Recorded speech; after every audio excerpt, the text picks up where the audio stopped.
All right, Dave Weiss, man, thank you very much for taking the time to coming back. Um, I love talking to you, and the reason I wanted to talk to you again is because I got famous for this germ theory bullshit, right? I knew germ theory was bunk back in 2007.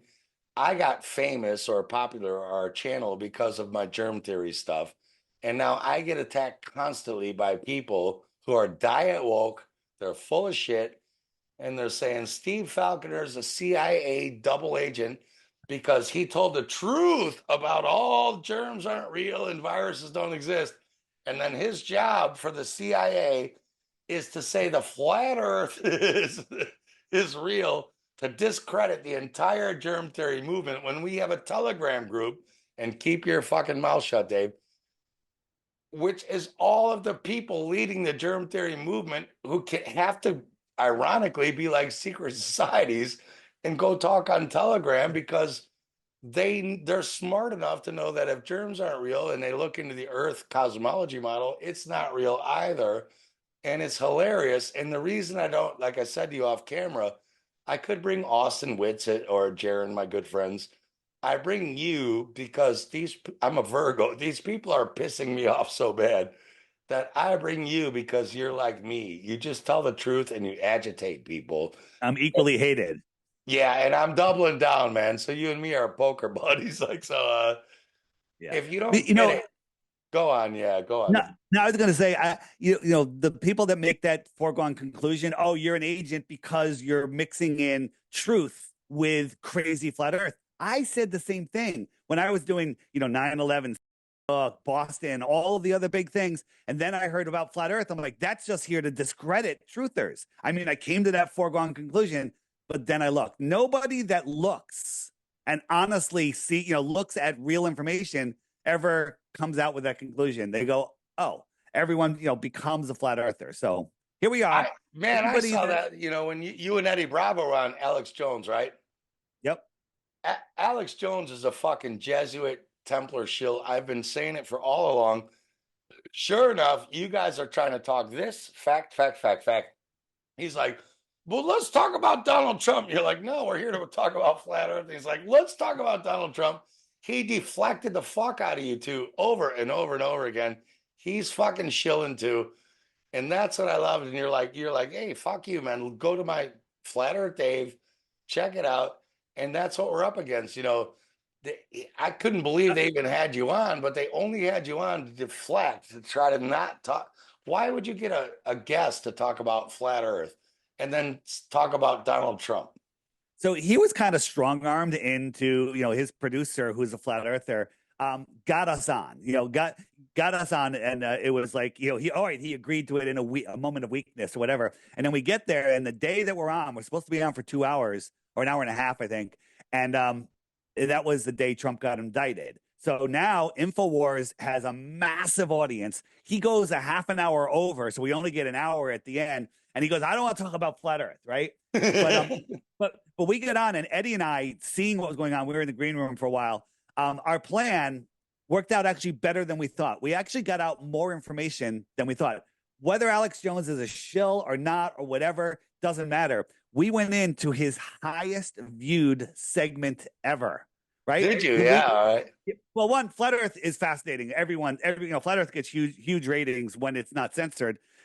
And Alex Jones was literally coming out of the Trump talk. So it was like we were the sitcom after the Super Bowl. So our 1 hour segment, the producers came running in afterwards showing the numbers. They said that this was either the highest or nearly the highest live viewed hour ever on the Alex Jones show. So, Wow. chill or not, he did us a favor. And I can't tell you how many thousands of emails I've gotten from his fans going, wow, I thought flat Earth was stupid. Where do I find more information? So here Which we is are. great because you Yeah. you looked into Sandy Hook as I did. I wrote articles about it. Any fucking retard could win the Sandy Hook case. There was we won't get into it, but Yeah. Yeah. you had 12,000 things on your side. It's just them saying, if you dare question the mainstream narrative, we'll sue you for $2 billion. And he even Yep. admitted when you two talked to him, he said, I'm not paying $2 billion. You're like, exactly, because they didn't really sue you for $2 billion. that whole scam, any one of us could win that Sandy Hook lawsuit. That whole thing was just to make people afraid of speaking up. That's what it does, and it's pretty effective. There's a lot of people that are stifling themselves because they're afraid. So that was the purpose of that entire thing. And do you think flat Earth has the same? Well, flat Earth is really important because anyone new to this topic, you go, what difference does it make? I still have to go to work on Monday. You were programmed to say that, and once you understand what difference it makes, everything changes. So this is the one thing that they can't let out because you could wake up to Sandy Hook, 9/11, and life goes on. The government goes, but if everybody wakes up to flat Earth, the government's just vanished. They become meaningless because no one's going to pay any attention to them. Governments only have power in our imagination because we give them the power, right? But Yeah. when all the flat earthers have unplugged from the heliocentric nonsense system, and that includes ignoring the government and knowing that we have free will and they really can't govern our minds. Yeah, and I've always said this too, like running alongside of flat Earth and the germ theory and all that, right? There's this other thing called legal and lawful. You're well into it and all that. Copyright law is what you call it. What happens is the Jesuits, when the Jesuits come along, Pope Gregor makes this new calendar.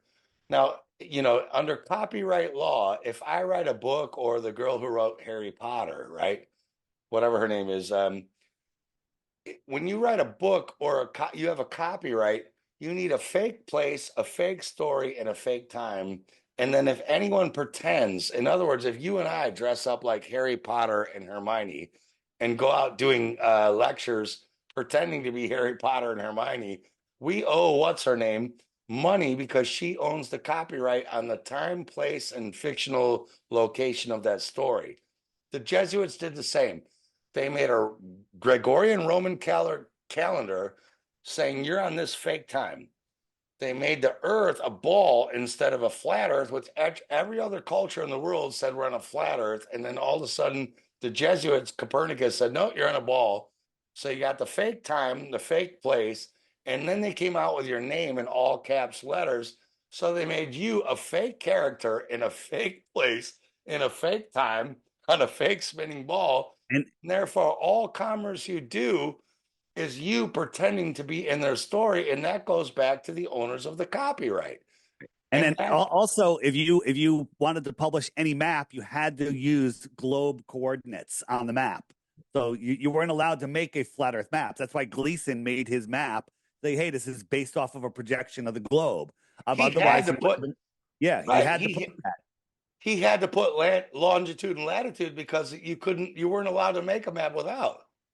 Yeah, So you know what I'm saying. So you're in a fictional timeline. Your calendar is because who told you today is September 10th? Who told you your name is an all caps letter name which doesn't exist in the book of stylists? Who told you you're in a spinning ball flying out in space? You're in a fiction and you're going around agreeing to represent right, the fiction, and you have to pay publishing royalties to the Vatican who own all of this, right? right. If you play on their ball field, you have to play by their rules, and that's Yeah, the you're idea. yeah, you're playing a game, yeah. We get So off of their ball, then we free ourselves from slavery. absolutely, man. And this is what people can't see. They can see the germ theory is fake. They can see that's fake. As soon as it comes to flat Earth, as you know, you used to be like me too. I used to laugh at flat earthers. We all did. We all did. Yeah. Yeah. So, and yeah, I did you get your presentation from Anarchapulco? Like it was so good. I think we're going to run through it today. I'm just going to let you run because you're awesome. I want you to cut in. Your idea was I run through the Anarchapulco thing because in Anarchapulco, I think I only had 45 minutes, whatever it was. Yeah, I know And I you're went wrong. through like 250 slides. So I'm going to go a little slower today. So this could be, you might want to listen to this in two parts. It depends on how you go, or you can speed it up.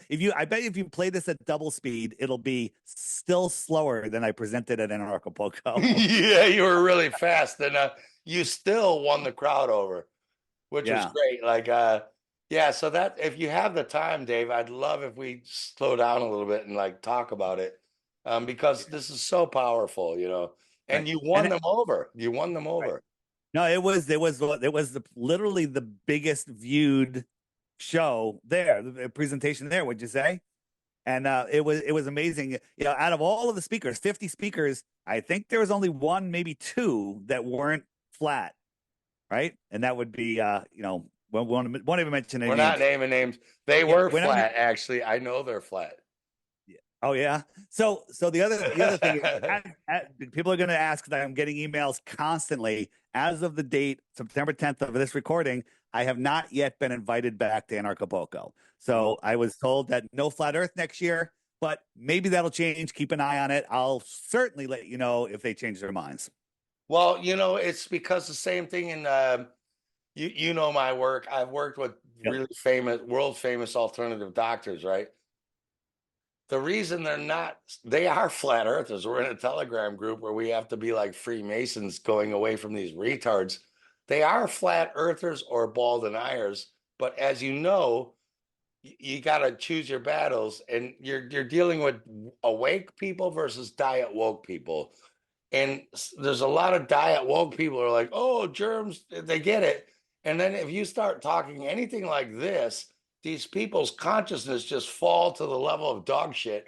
And they're like, you must be CIA because you're like, you don't understand. These doctors are fucking so smart. They're not just looking at germ theory, they're looking at their logical skills. And they're saying, how have I applied my logic to my cosmology? Geocentric or heliocentric, meaning do you think the Earth's the center or the sun?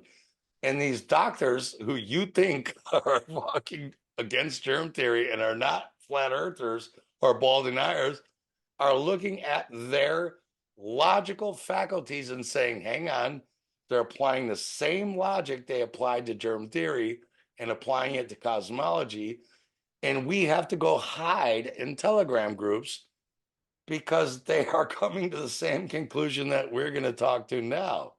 And the reason they're hiding is because we have retards attacking us who because they won't apply the same fucking logical standards to their own thinking. But enough.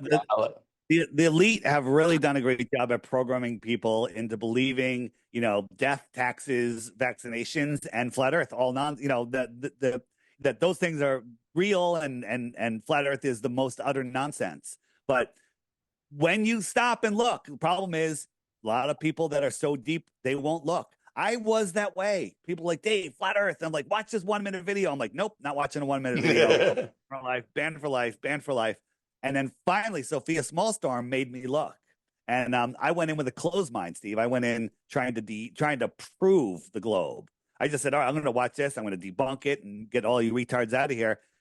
And here you are, 10 years later, here I am talking to you as Flat Earth Dave, walked away from everything I worked my entire life for to spread this message, because this is the most important topic over anything, because all the atrocities going on in the world are because people are lost in space and have no idea who they are, where they are, what this place is. Which is a great point because, as you know, you've been in this longer than I have.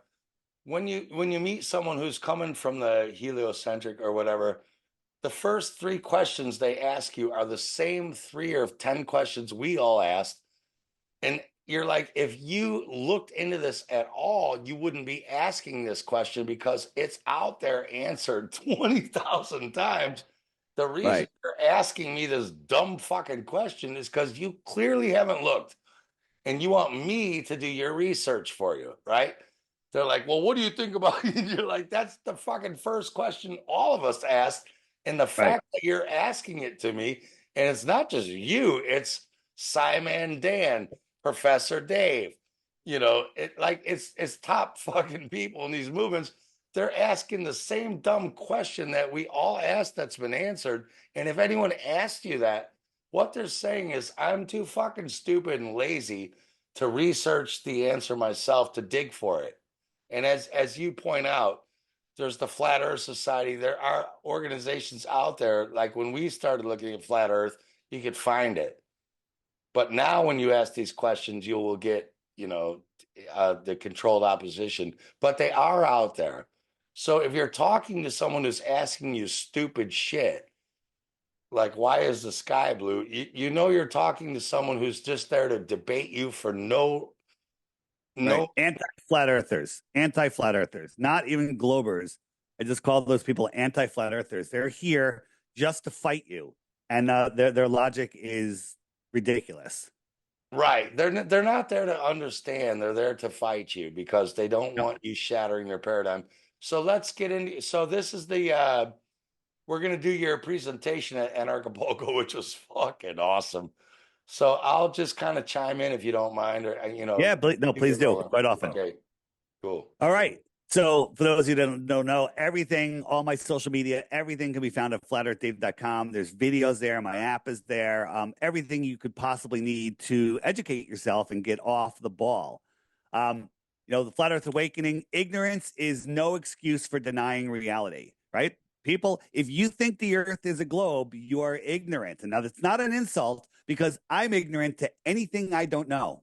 Anything you don't know, you are ignorant. It's just a word. It's the truth. And the flat Earth reality is undeniable. Flat Earth, people come up and say flat Earth is a CIA developed psyop created to discredit all the truth movement. Right? You just talked about that. That's going on in the health freedom movement. People are saying that, and I said it. I was doing a podcast called Deep Inside the Rabbit Hole, looking into 9/11, Sandy Hook, Boston, everything else. And when I heard about flat Earth, I'm like, nope, that's just to discredit all of the good work I did.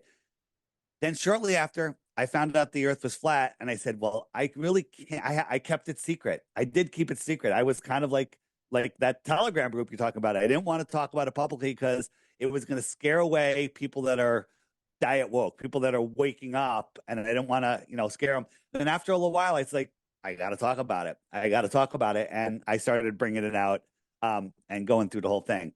Right. And what I tell everybody is if I don't answer one of your questions in this short presentation, it doesn't make the Earth a globe. It doesn't. It just means I didn't answer your question.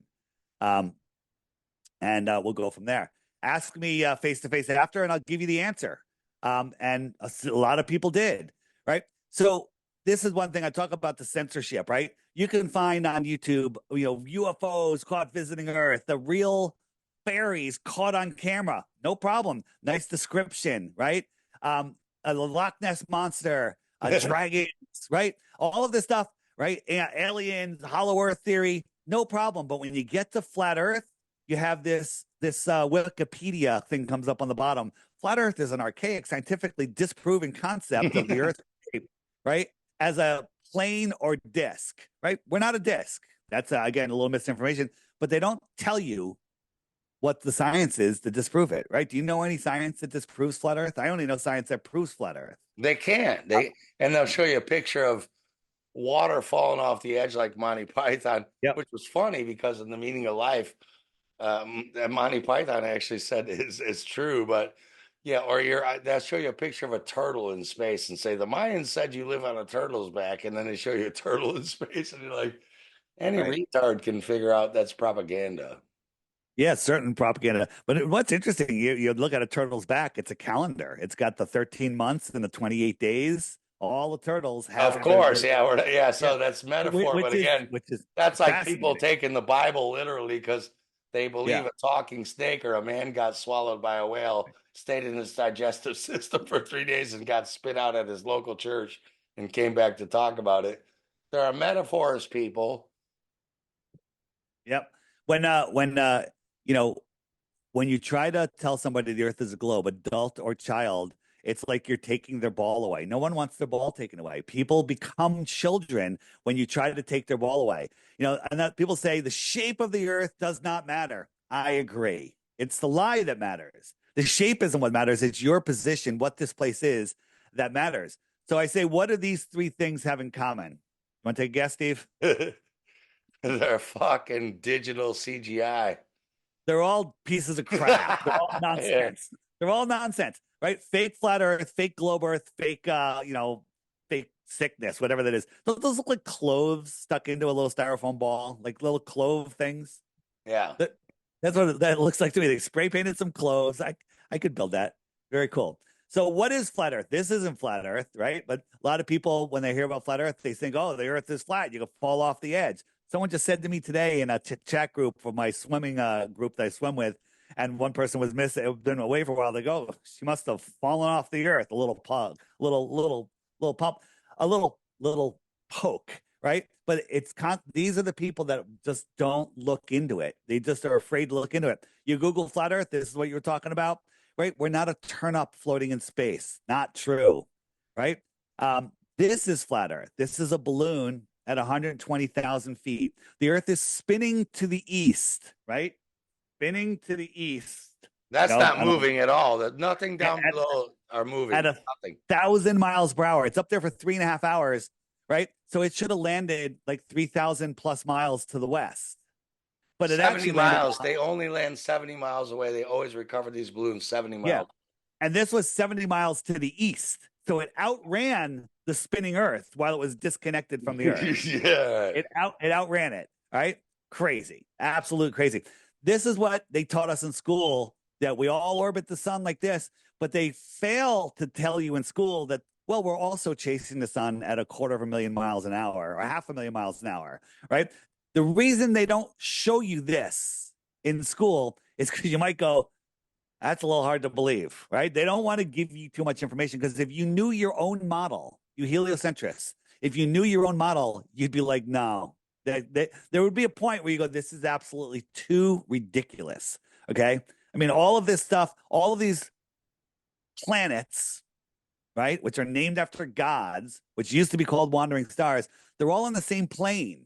They're all on the same plane, and then they're chasing the sun in a curved trajectory, but somehow everything remains in perfect order. And yet Polaris is sitting there still every night for thousands of years with all of them circling around in time lapse. We can prove it.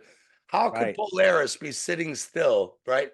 Any of those little white stars you see in the background could be Polaris. Any of those little white ones flying by.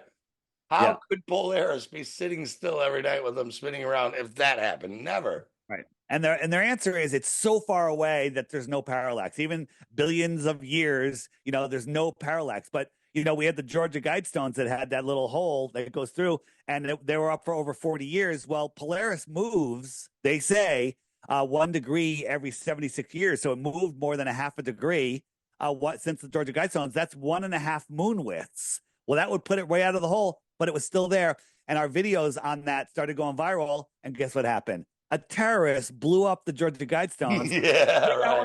3 hours later, the bulldozers were there. They bulldozed the whole thing. The time capsule disappears, and no investigation ever happened. And why would you build a stone monument with a hole looking at Polaris if you knew in 72 years it would be moved outside of the monument? Why would you build it? That would be retarded. And it didn't move. It didn't move. It showed the equinoxes. It showed everything. So. And a lot of people just didn't know that, but it got blown up and nobody knows, and no investigation. Absolutely crazy. Now, can you hear this? Let me see if you hear this. Turn it up. Yeah. No, it's like Anarchapulco. You don't have the audio. Yeah. All right. Well, no big deal. This is the hypersonic sled track. It goes by at Mach 8.6. You can't fathom that speed, right? Watch it go by. You can't even see it, right? Right, it's going by a Mach 8.6. And what's a Mach, Dave? A Mach is the speed of sound. So 8.6 times the speed of sound. Now, could you imagine twice that speed? Could you imagine? No, you can't even imagine it, right? So you have to believe, if you believe in the heliocentric system, that we are going around the sun 10 times faster than that. And we're chasing the sun 100 times faster than that. So you got this lumpy rock surrounded by water, surrounded by air, not contained, adjacent to a vacuum. Impossible if you actually use your mind. And that thing is moving in 2 different directions, 10 times and 100 times that speed in curved trajectories. That's acceleration. When you curve, that is a force of acceleration. But we go out in nature and we have this, right? And fighter pilots, right? Yeah. Fighter pilots, they pass out when they pass Mach 1, when they're in the supersonic jets. And Top Gun, there's a joke in the Top Gun movie where the plane does a flyby at the tower at more than Mach and blow the glass out as a joke. Well, I think we would be traveling at Mach 0.8, which means we would gellify, right? We'd be turned to jelly.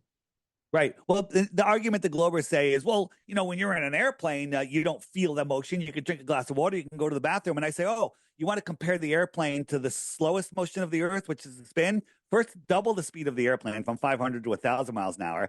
Then remove the outer shell of the airplane because the Earth doesn't have an outer shell. And then nosedive at a mile per minute to follow the curve of the Earth and tell me how your water's doing. And you don't even need to go to the bathroom anymore because you've already gone. Right? Yeah. Right? Or go do your yoga. Go do your yoga where you stand on one foot, but you're spinning around at 1,000 miles an hour sideways, going Mach fucking 72, going Mach trillion around the galaxy, and you Right. can stand on your toe, on your left toe, doing this pose. Why wouldn't you fall over and fly?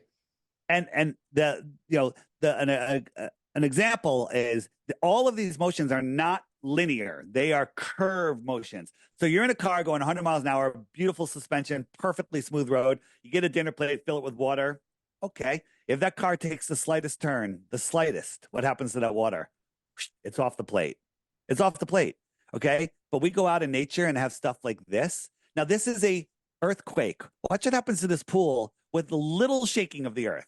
I'm not talking about spinning at 1,000 miles an hour, curving off a trajectory. This is an earthquake. Okay. And look at what happens in this pool.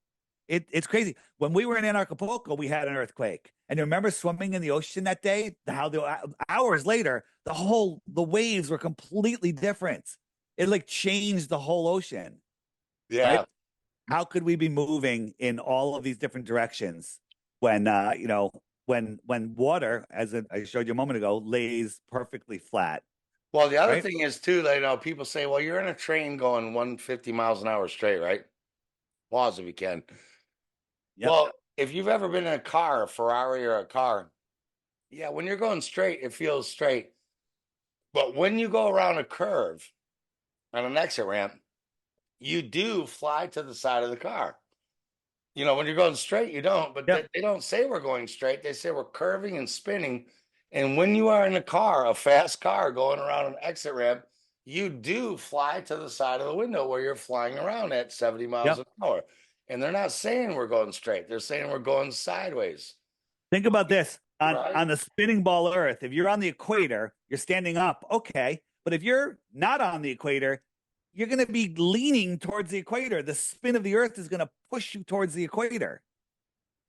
But nobody feels any of this. If the Earth was spinning, people go, "Well, it's only going around once a day. You can't even notice the motion." Bull crap. We're talking about linear speed, not angular speed. If you're on a merry-go-round on the outside horse and it spins up once per day, you're not even going to notice it's moving. I'll give you that. Now expand that merry-go-round to the 24,900 miles around, right? Now it's going 1,000 miles an hour, curving to the right at a mile per minute or faster. Okay.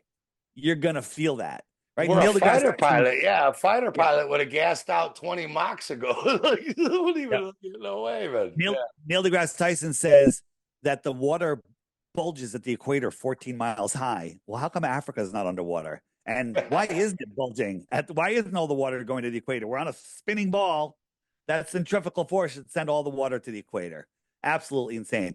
We send balloons up. Is that Earth spinning, or is it perfectly still? Is it perfectly still? Right? The Earth is supposedly spinning. Those are detached from the Earth. They claim, bullets follow. When the bullet leaves the gun, you have to use the Coriolis calculation because the Earth is spinning out from underneath it. What's wrong with these? Why isn't the Earth spinning out from underneath these guys? Right? They should be able to go up, wait, 6 hours, and they're in Europe or wherever, from America. The Earth should just spin out from underneath them. So crazy, absolutely done. What I love is Globers always use excuses from 100 or 1,000 or 2,000 years ago. Like, oh, this scientist back before anyone could even keep records, they proved the Earth is a globe. And so Eratosthenes, what's the story of Eratosthenes that you remember? He had a stick, a well. What Here's what I remember. Like before fucking GPS, mobile phones, instant fucking satellite, which are balloons. This guy somehow gets his buddy to walk 5,000 or 500, whatever miles away. 500 miles, counting his steps. Right. Yeah, he knows he's Yeah. exactly 500 miles, and they can't call each other and say, "What time is it in your time zone right now?" on the mobile phone. And somehow they can figure out the shadows are the same because by the time they even got the information back, he would he would have taken more months than it took him to fucking walk there. He's in another time zone. How does he Yeah, know what the difference time is? How did he walk a straight line? How did he find a straight path for 500 miles? right. And you didn't have watches to say, "Is it 12 o'clock in your time?" Yeah. Basically, it's bullshit. It's total bullshit. Right. So you got on the right, you have Eratosthenes on that stick that has no shadow, and then his buddy got a shadow over there, did some really good math and proved the sphericity of the ball. But on a flat Earth, which is on the left, Eratosthenes' stick is on the right, and but the guys on the left, same distance, same measurement, same calculation, and you can figure out the sphericity of that flat plane. Because it's Right? so important, right? It doesn't matter if the ground is round. This is such an important slide that gets brushed by. If the sun moves on the left here, if your ground is flat and the sun moves more right, for world, Yeah. the angle will change the same as it would if you pretended you were on a curve. It's Right. where the sun angle is that's causing the shadow. It has nothing to do with the ground. People say that because the Earth is a globe, you can tell by the angle to Polaris. Polaris is our North Star. So go into a room, stand under a light, and say, okay, that's Polaris. It's straight up. It's 90 degrees. Now go on the other side of that room and measure the angle from your eyes to Polaris. It's like 45 degrees. Does that Yeah, mean you're at 45 degrees south of of Polaris and that the room is curved, or are you just farther away and it's lower in the sky? They took exactly. perspective and turned it into Earth curvature. Well, it's the same as a flashlight. It's like where, if you move 100 feet away from a flashlight, is it above you now, or is it or is it 4 degrees?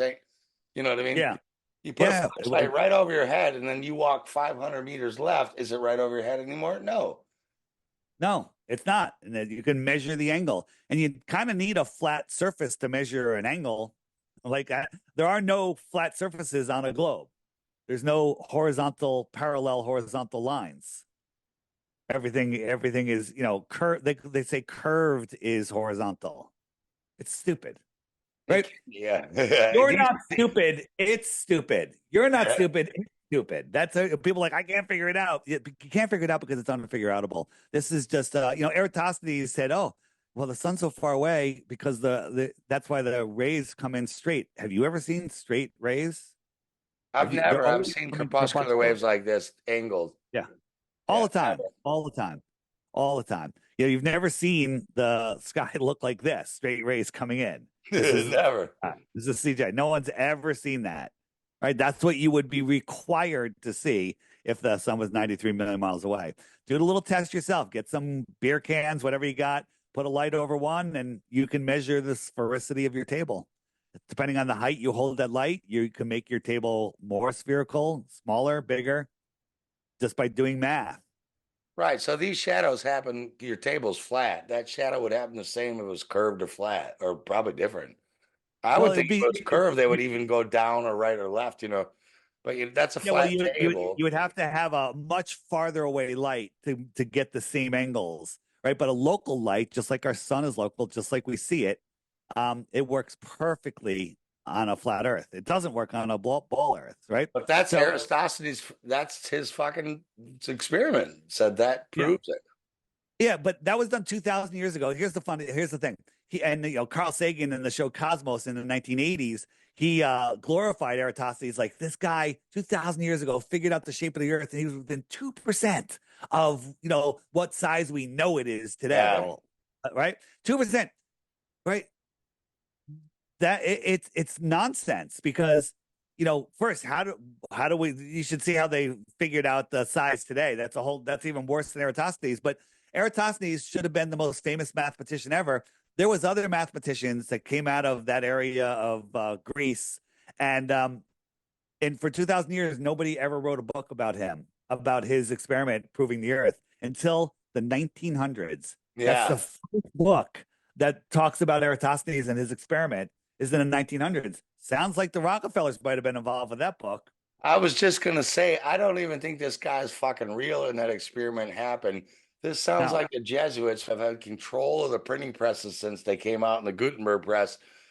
Is there even proof this guy is real and did this experiment? There's some proof that a mathematician named Eratosthenes lived back then, but there's no proof of this experiment.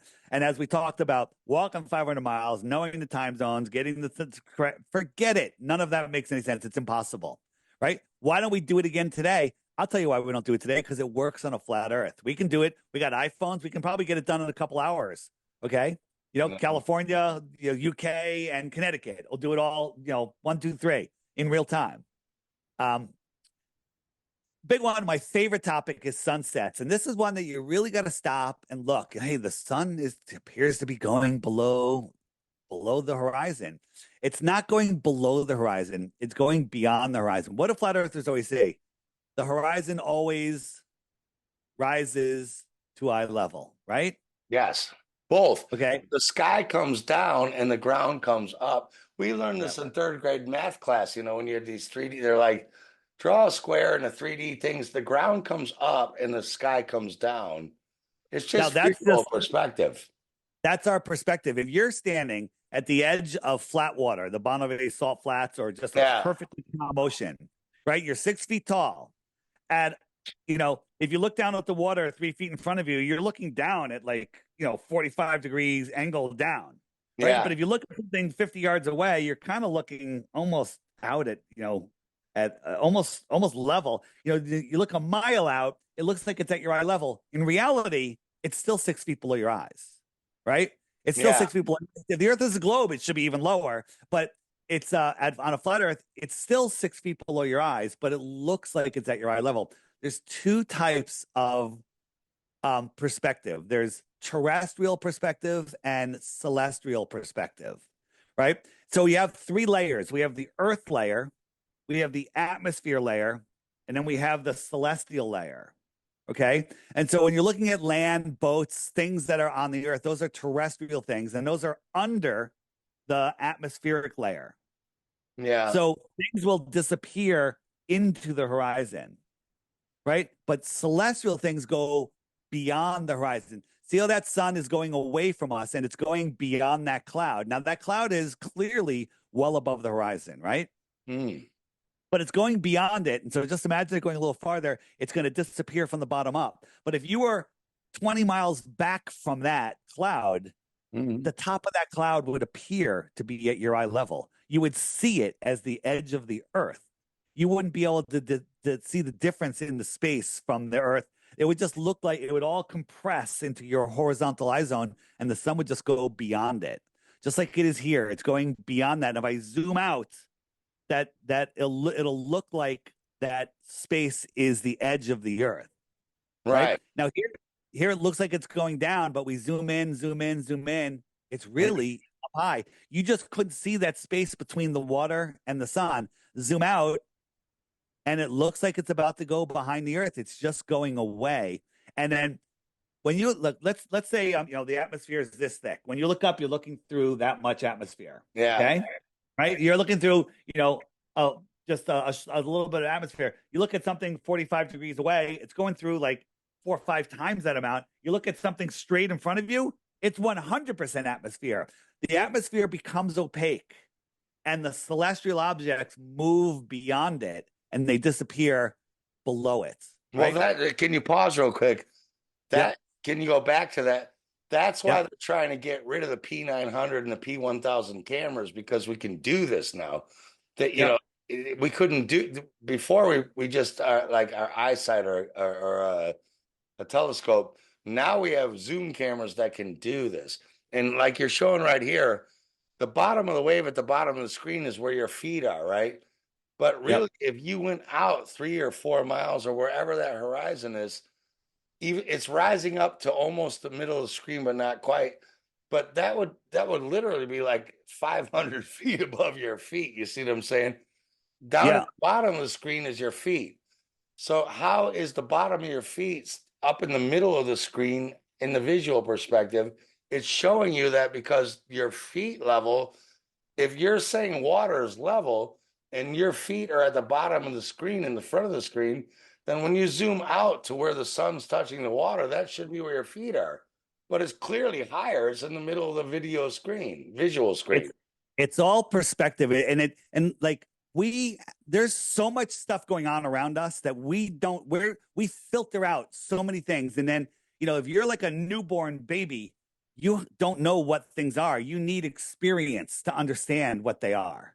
You need experience to interpret what you see. What do you see here, Steve? What do you see here? Guy fishing, he's standing on a pier. What's higher? Sitting on a pier, there's a boat, there's water at his shoulder level, even though we know the water should be below his feet. But yet, Right. when you see the water horizon, it's at his shoulders, which are supposed to be 6 feet or 5 feet over his feet. And the water started 3 feet under. I don't know how tall the pier is. So in your experience, your life experience, what's higher, the sun or the boat? The sun, of course. Yeah. Right? What's higher, the water or the pier? The pier. Of course. His feet, yeah. Because so how is the water at his shoulders? Yeah, of course. Yeah. Yeah. Well, that's perspective. Do you see the skyscraper? Well, how is the water higher than the boat? Because the boat's on the water level. See, right. And also look at the distance. So interpret the distance from the end of the pier to the boat. Let's say that's 50 yards. What do you think it is to the horizon? Like, so follow me. From the end of the pier to the boat's 50 yards. From the boat to that horizon, I would say that's 15 miles. Okay. So perspective not only brings things in from the side and the top to the bottom, it brings the back to the front. It compresses. So I have a shot of New York City from my beach. New York City's 25 miles away, and there's an island about a quarter of a mile out. And that island takes up 95% of my field of view. Like the boat, it takes up the 95% of my foreground. And then that little space between the boat and the horizon is 100 times farther than that forward space. So you have to understand that everything gets compressed together, right? So do you see the 50-story skyscraper in this picture? I haven't. Are we in the same picture, or you got a new in the same picture? Do you see the 50-story skyscraper? I can't see anything. I just don't see anything. Okay. Do you see it now? Yes. All right. Yeah. Okay. So there's a skyscraper, and we're looking straight up at the sun, right? So you're like, this is like, that could be, is that flat or is it up? Well, now we're putting it together. Okay, that's a building, the sun. All right, the skyscraper is up there, right? So here we're looking up. It's noon. It's 12:30, and it's one o'clock, and now it's all right. So at 1 o'clock, is the sun below the horizon, or is it just beyond the building? Yeah, or is the sun lower than the building? It's not lower than the building, but your understanding, your common sense tells you the sun is just beyond the building. The building's blocking your view of the sun, but the sun's still high in the sky, right? Yeah, I can't see it. Okay. Yes. Yeah. So here's a perspective grid. Here's a guy. His eye line is right there. And we could throw this mountain in here. We could say the top of that mountain is 3,000 feet above his head. Let's just say that. All right. So it's 3,000 feet above his head. So we have the sun, and the sun is going away. Now, is the sun below the mountain, or is it just beyond the mountain? No, it's coming down this perspective grid. It's beyond the mountain, just like the sun went beyond the building. Yeah, we learned this in third grade fucking art class. I'm an artist. Yeah, that's why they kind of canceled art class. That's why they don't teach art anymore. So how can we see that? We can either raise ourselves up or go backwards. Well, you'd have to go above the mountain, then you would see the sun. So I moved the guy backward 25 miles. Right, yeah. Now the top of that mountain looks like it's at his eye level, but it's really 3,000 feet above his eye level, globe or flat. It's still thousands of feet above his eye level. And the sun goes away, and it goes below the horizon or beyond the mountain, just like it did before. And what's important about this slide is the mountaintop is at his eye level. If you look at the guy, everything comes down to eye level, right? It's just perspective. It's how your eyeballs work. So his eyes are still at eye mountain. Are you telling me that guy is 3,000 miles tall, or is 3,000? Yeah, 3,000 feet. Yeah. So that horizon is 3,000 feet above his eye level, right? You agree with that? All right. But how can it be at his eye level? It's perspective. Yeah, of course. It's perspective. So now we have the clouds, and now look at the clouds. The clouds are also merging into that same line. So the sun is above the clouds and it goes beyond that line. So that Yeah. line, his horizon, not only is the mountain 3,000 feet above his eye level, the clouds are thousands of feet above that, merging into that. So his horizon is 5 or 10,000 feet above his eye level, but he sees it at his eye level. And then Right. people He's swear the merged earth is. cloud. His eye Yep. perspective has made clouds as tall as the top of the mountains, as tall Right. as he's 6 foot tall, you know. Yeah, Yep. exactly. Yeah. And so this is the moon just moving away, and it looks like it's going down. Here's my flat Earth kitchen on the left. That line is a level line. That line is not sloping down almost straight down. That is a level line. If you look on the bottom right, that's the line viewed from a celestial point of view. And then on the left, the bigger picture is that line viewed from a terrestrial point of view, right? And if we watch it go away, it's going beyond those cardboard bottles right there, and it looks like it's going below it, but it's really just our perspective, Which is right? huge because that's like a 170-degree down angle on the left, but on the bottom it's It's the 80 same line. degrees. It's Right. the Yeah. same line. It's how we see. So on the bottom right, the camera is a celestial point of view at the height of the sun, and Yeah. the other one is a ground point of view. If you look on the bottom right, that camera that's on the left is on the counter, on the far end of the counter, beyond those bottles and that piece of cardboard. And the Mhm. sun looks like it's setting. And on the top right is an actual sunset. What's it doing? It's doing exactly what you're seeing here. Right. It's On the top right, can you just go back a going little bit? back, going back. Here it comes. On the top right, can you, if you're able Yep, to, it's where, coming. why is this, on the top right, why does the sun cut in half? You see on the top right, suddenly Right the there, sun yeah. cuts in half. What's cutting the sun in half there? So there's two options. One, those could be mountains in the distance, but what Hmm. that is, it's what I call the atmospheric deck of opacity. Hmm. Like, remember I said you're looking up through the little bit of atmosphere, but when you're looking forward, all Yeah. that atmosphere comes together, it becomes opaque. So that is when you just the sun's light can't push through it anymore. There's always clouds on the horizon, Always. always, Yeah. always. That's just because you're looking through so much atmosphere, you see clouds. Right. People out there don't see those clouds because they can see through the air, right? Because Right. it becomes opaque. So the sun is just going beyond it. It's going beyond Mhm. it, right? Here's the view. Guys on Earth here, and the gray is the atmosphere. And when he's looking up at the sky, he's looking through that much atmosphere, right? He's looking at that star, he's looking through that much atmosphere, right? But when he's looking across, he's looking through infinite atmosphere, right? But this is an orthographic view. This is actually how he sees it. And that atmosphere becomes opaque on the left-hand side there. So anything that moves away goes beyond that opaqueness. So, if there was a boat or a mountain, that mountain would be on the green underneath the gray. And so you can zoom in and maybe widen that your view with a zoom and see it again. But anything above it, the sun, star, moon, right? Yeah. It's going beyond it, and you can't zoom through an opaque atmosphere, right? So here's this guy. He's looking up. Let's say the sun. The anti-flat earthers love saying, "Well, the flat earthers think the sun's 3,000 miles high." I think it's way closer than that. Maybe I take do off a too. couple. Yeah. Maybe take off 2 zeros. Okay, Yeah. right?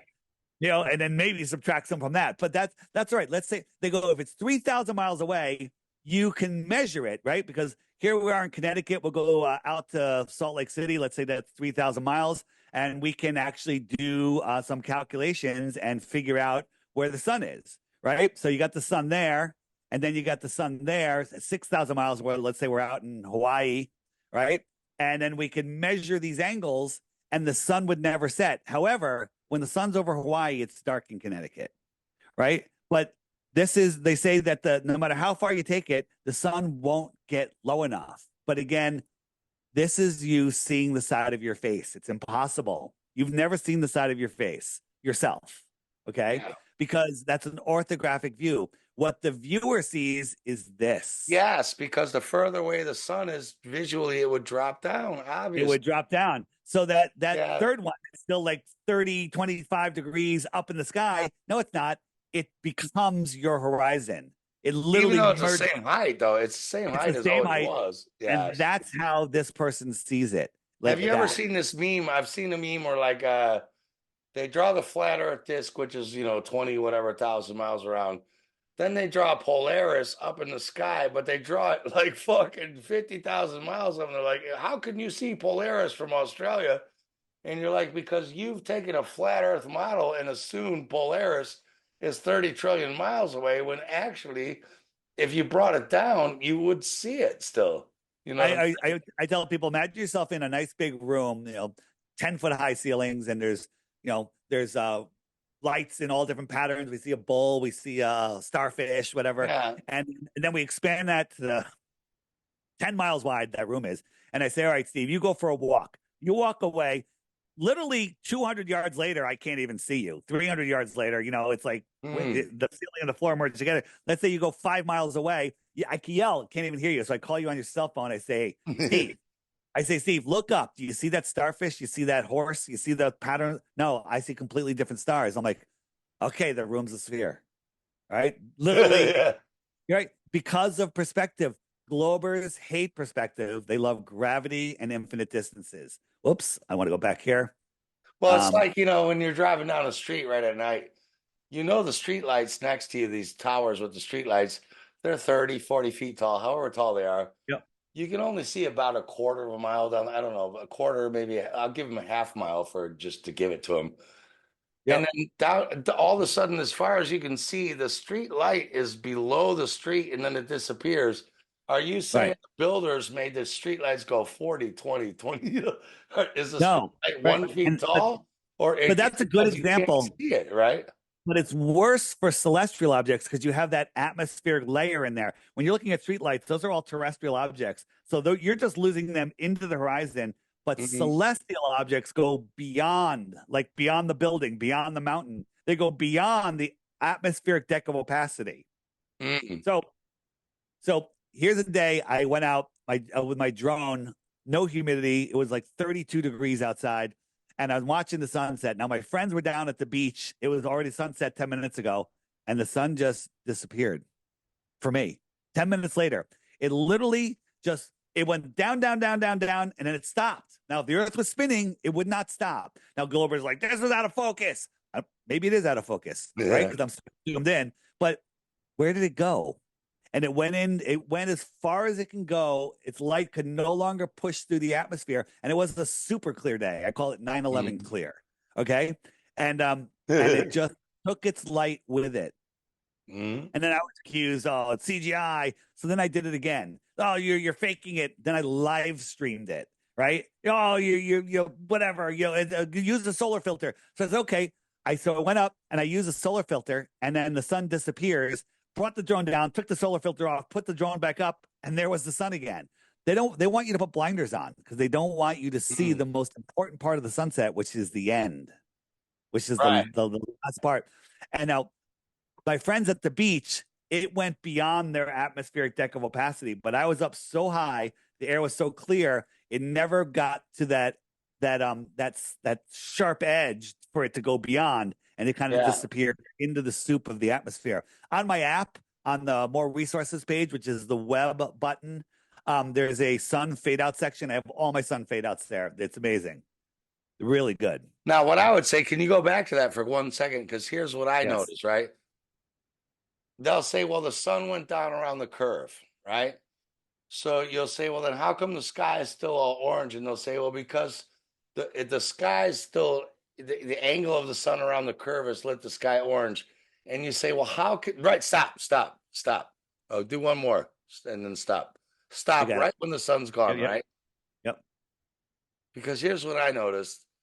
So they'll say it's going down around the curve, even though how come you can see the bottom? Right there, stop. Now they'll say, well, how come the sky is still lit up by the sun? And they'll say, because you're seeing the angular light of the sun coming up over the curve. But you're saying, how come right at the horizon line where the black of the bottom, there's still light? If the sun were down around the curve, there would be no light. That horizon line would be going higher and higher, and you'd see orange in the sky, right? There would be a Big is- line. There would be a line of shadow ripping across the sky behind Yes, you as it goes right. The below the curve. shadow would be going higher and higher as the sun went down behind the curve, right? Yeah. How could the fucking black line at the bottom stay the same? If the sun Right. were going down around a curve, the black line of shadow would have to rise You would have a an shadow from angle. behind you rip across the sky as the sun Yes, went down below the right. curve So how at a come? thousand miles an hour. It would Yeah, go a so thousand miles an hour. back it up, and how come the shadow didn't change altitude?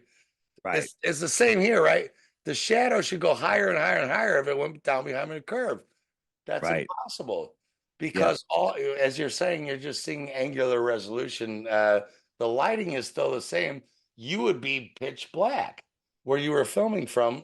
If it were Yep. down behind a curve, you'd already be in darkness. Yep. And you'd have It's, to lift the it's amazing. camera up in the air to see maybe sunlight, reflecting off Yep. atmosphere. So yeah. So on my app, I have the sun fade out section. Also in the frequently asked questions section, where does the sun go? All of the greatest videos are there, right? But again, we're your listeners are mostly educated, but I'm sure there's going to be people that are brand new to flat Earth, right?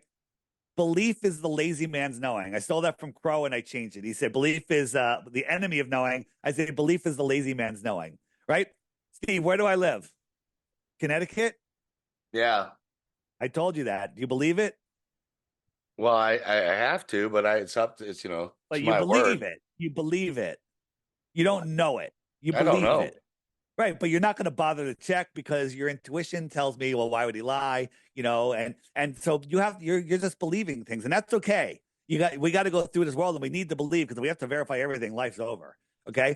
But Yeah. you don't know it, right? If you think you live on a ball, you believe you live on a ball. You don't know it because we don't live on a ball. It's that simple. This is just a perspective of the sun going forward and backwards, I think. You have to ask yourself, the sun coming towards you. So the cameraman that's filming this, is he on a ball falling forward at 1,000 miles an hour towards the stationary sun? Or is this light just coming into our view from the distance and bringing its light with it? Well, I just say if you back that up, go bowling and see if when you fucking roll the ball and it hits the pins, if the ball looks smaller than when you let it go in the beginning of the lane. This is the reverse of a bowling ball coming at you. Sure. And the optics of the funny thing is, so sometimes the sun doesn't get that much smaller. As it's going down, it's going from your view, your terrestrial view of the sun, you're seeing it through more and more and more and more atmosphere until it gets down to the end where it's all atmosphere. And if the atmosphere has moisture in it, the sun, as it's prospectively getting smaller, it's also being magnified more and more. So it's kind of a yin yang wash.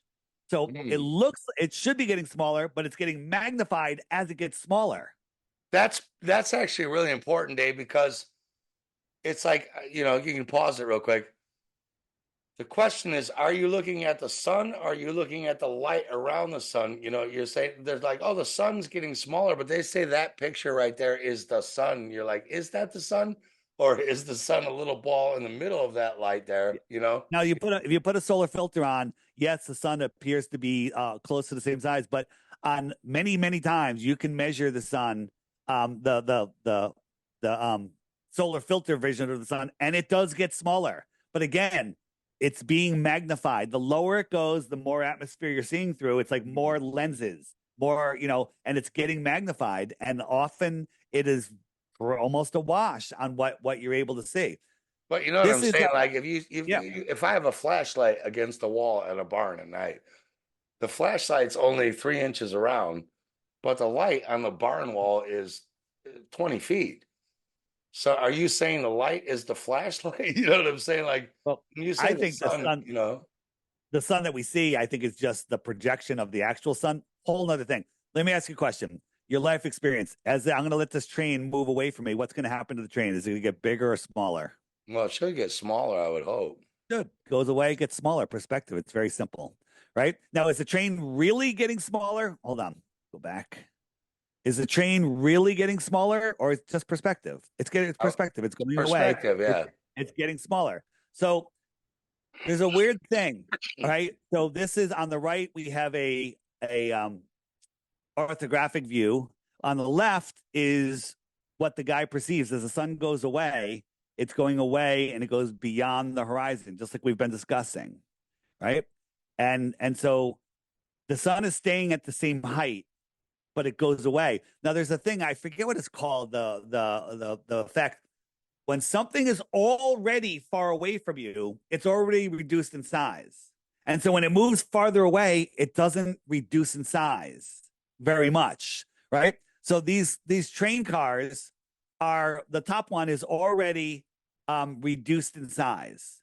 And as it goes away due to perspective, it kind of stays the same size. Now, it is getting farther away, it is getting smaller, but again, as it comes down into more and more and more atmosphere, it's being magnified. So the guy on the left, that's what he sees, a non-changing size sun, because it's already away. Now, this is just an animation. Let's look at it in real life. All right. So we have this wiffle ball, and then 6 feet away, or 7 feet away, is another wiffle ball. Right. Let me go back. The one in the distance is tiny, and the one in the foreground is huge, right? But they're both the same size. You with me? Yeah, the same size ball. The same size ball, but perspective. Now we're going to lift the camera straight up, straight up. We're going to get it, 7 feet high, and then we're going to look. We didn't get any closer to the other one. Look, they're almost the same size. They're almost the same size. And we didn't get any closer to it. So if I rolled that one on the bottom towards the one farther away, it's not going to get any smaller. It's not going to get any smaller. That's how we see. Because we're on the ground, so most of the scam is that we're stuck at this perspective. It's Yep. mostly it's a sleight of hand on the senses of perspection, isn't it? Really? Yep. Here's a shot on a filmed in Afghanistan by some soldier. It was a very dry, and the sun's just going away.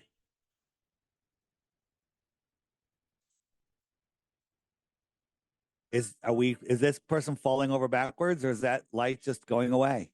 It's just going away, but indoctrination will make you fight to protect the ball, right? The world is suffering from Stockholm syndrome. It's the number one cause, the number one disease in the world, Stockholm syndrome. Curvature, right? We all were shown this ship, in school, and like as it gets farther away, it gets it disappears from the bottom up. It's funny though, they did it on a stormy day where there's like 6 foot, 10 foot waves, and then every time they edit forward, the camera lowers itself. The camera clearly gets lower and lower, and it's such a deceptive video. It's unreal. Here's a Skunk Bay, a non-tidal bay, and just a time lapse throughout the day, and look at the beach. Look at the buildings. You can't even see the buildings right now, right? Oh, there they are. What's going on there? It's optical. Right, because the camera's not moving and nothing's moving. It's a still camera. So yeah, you're right. Yeah. The mountain in the distance is changing its height. The ground is changing its height. The mirroring, this is all just optics, and people just like, nope, ball. It's a ball. Gravity ball. Gravity ball. And again, your visual is bringing the top down and the bottom up.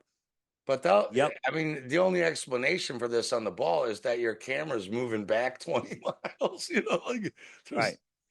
But it's not, clearly. Yep. So here is, we have this pretty crisp horizon here, right?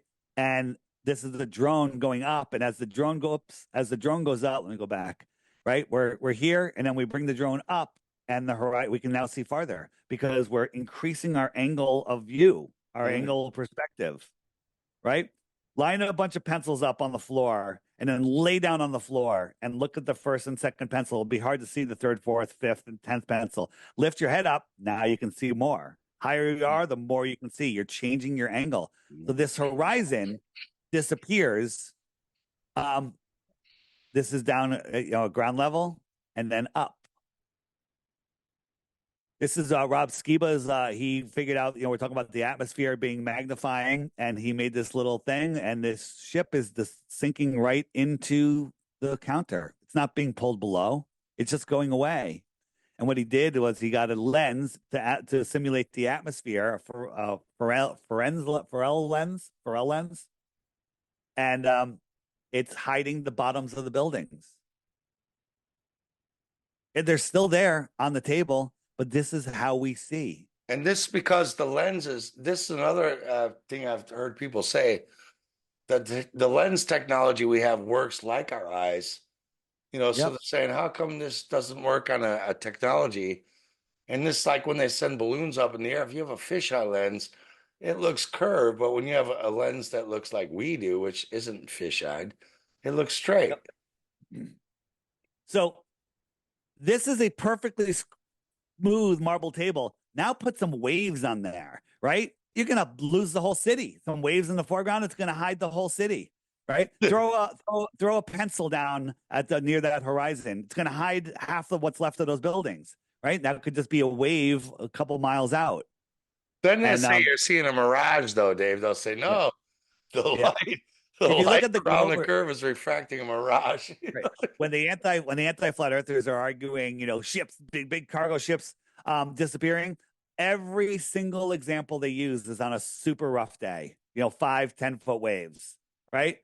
And in the distance, those waves create a false horizon. You can't see the waves anymore. You just see the tops of the waves. And that's your horizon. And the boats just go beyond it, right? They boats just go beyond it. Here is Felix. They love using Felix. I love this because to me, this is the fucking bust of all busts. This is it. Yeah. If you don't get this, people, if you don't fucking get what's going on right here, there's no chance you're going to get what's going on. This is the bust right here. Here is him getting in at 10 feet off the ground, and there's the horizon. And then at 128,000 feet, the horizon's at the exact same level. Okay. Only because that camera behind seems to not be fisheyed. It seems to be a flat camera. Right. And the horizon not only should be 127,000 feet below them, it should be it should be way farther, because at the distance they're seeing, it's like you have to double or triple that number. Whoops. What happened? I just lost my are we still Because if there was a curve down there, only on a flat surface can the horizon rise to your middle visual level and the top come down. Right. If he were above a ball, you wouldn't see that out the window at all. He'd be way above a curve. Go look over a basketball. You would never see the top of a basketball. If you were 6 feet tall and a 1 foot basketball were sitting on the ground, how would the top of a 1 foot basketball come up to the middle of a 6 foot visual perspective? Never. Right. Never. At that height, you should be able to see 618 miles. If you're on the Earth's surface and you wanted to see a building that was 618 miles away, it would have to be 250,000 feet tall. 250,000 feet tall just to see it pop up over the Earth curve at your eye level. But you have to remember that the 250,000 plus 127,000 feet high. So that horizon that we see right there should be 381,000 feet below the capsule.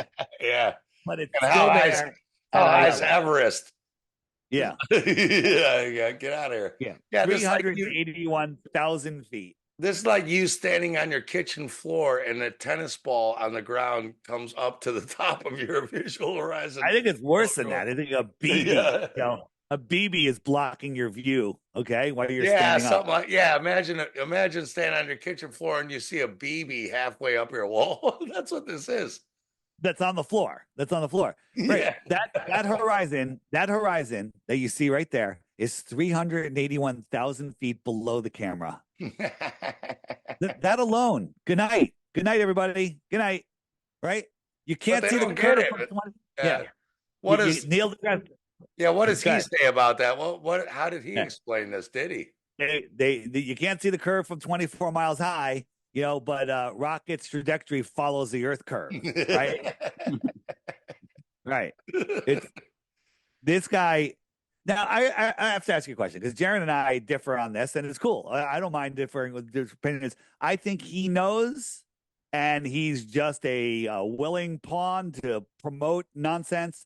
Jaron thinks he's just indoctrinated, brainwashed. He believes what he's saying. What do you think? Well, you saw Alex Michael and Mike Wilkerson and I's video Space Cunt, so you know exactly what we think about him. He starred in their Space Cunt video, so that's all. I'll leave it there.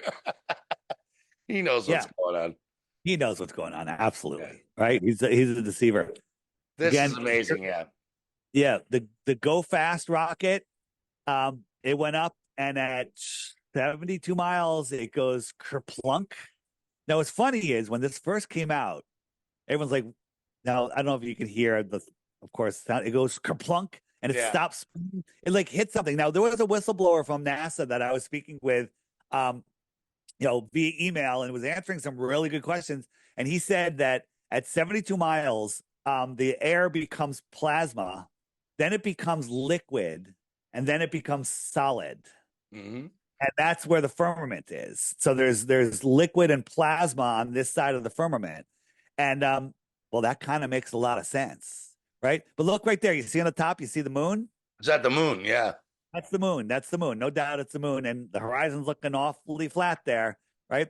I think I have the right slide. You can't At that see time, it. The moon was supposed to be on the other side of the earth around the giant curve. No the way. moon is supposed to be over Australia. So Right. if the Earth was a basketball and that rocket was on the top of the basketball, the rocket went like 2 millimeters over the basketball, Yes. and the moon is a golf ball below the basketball.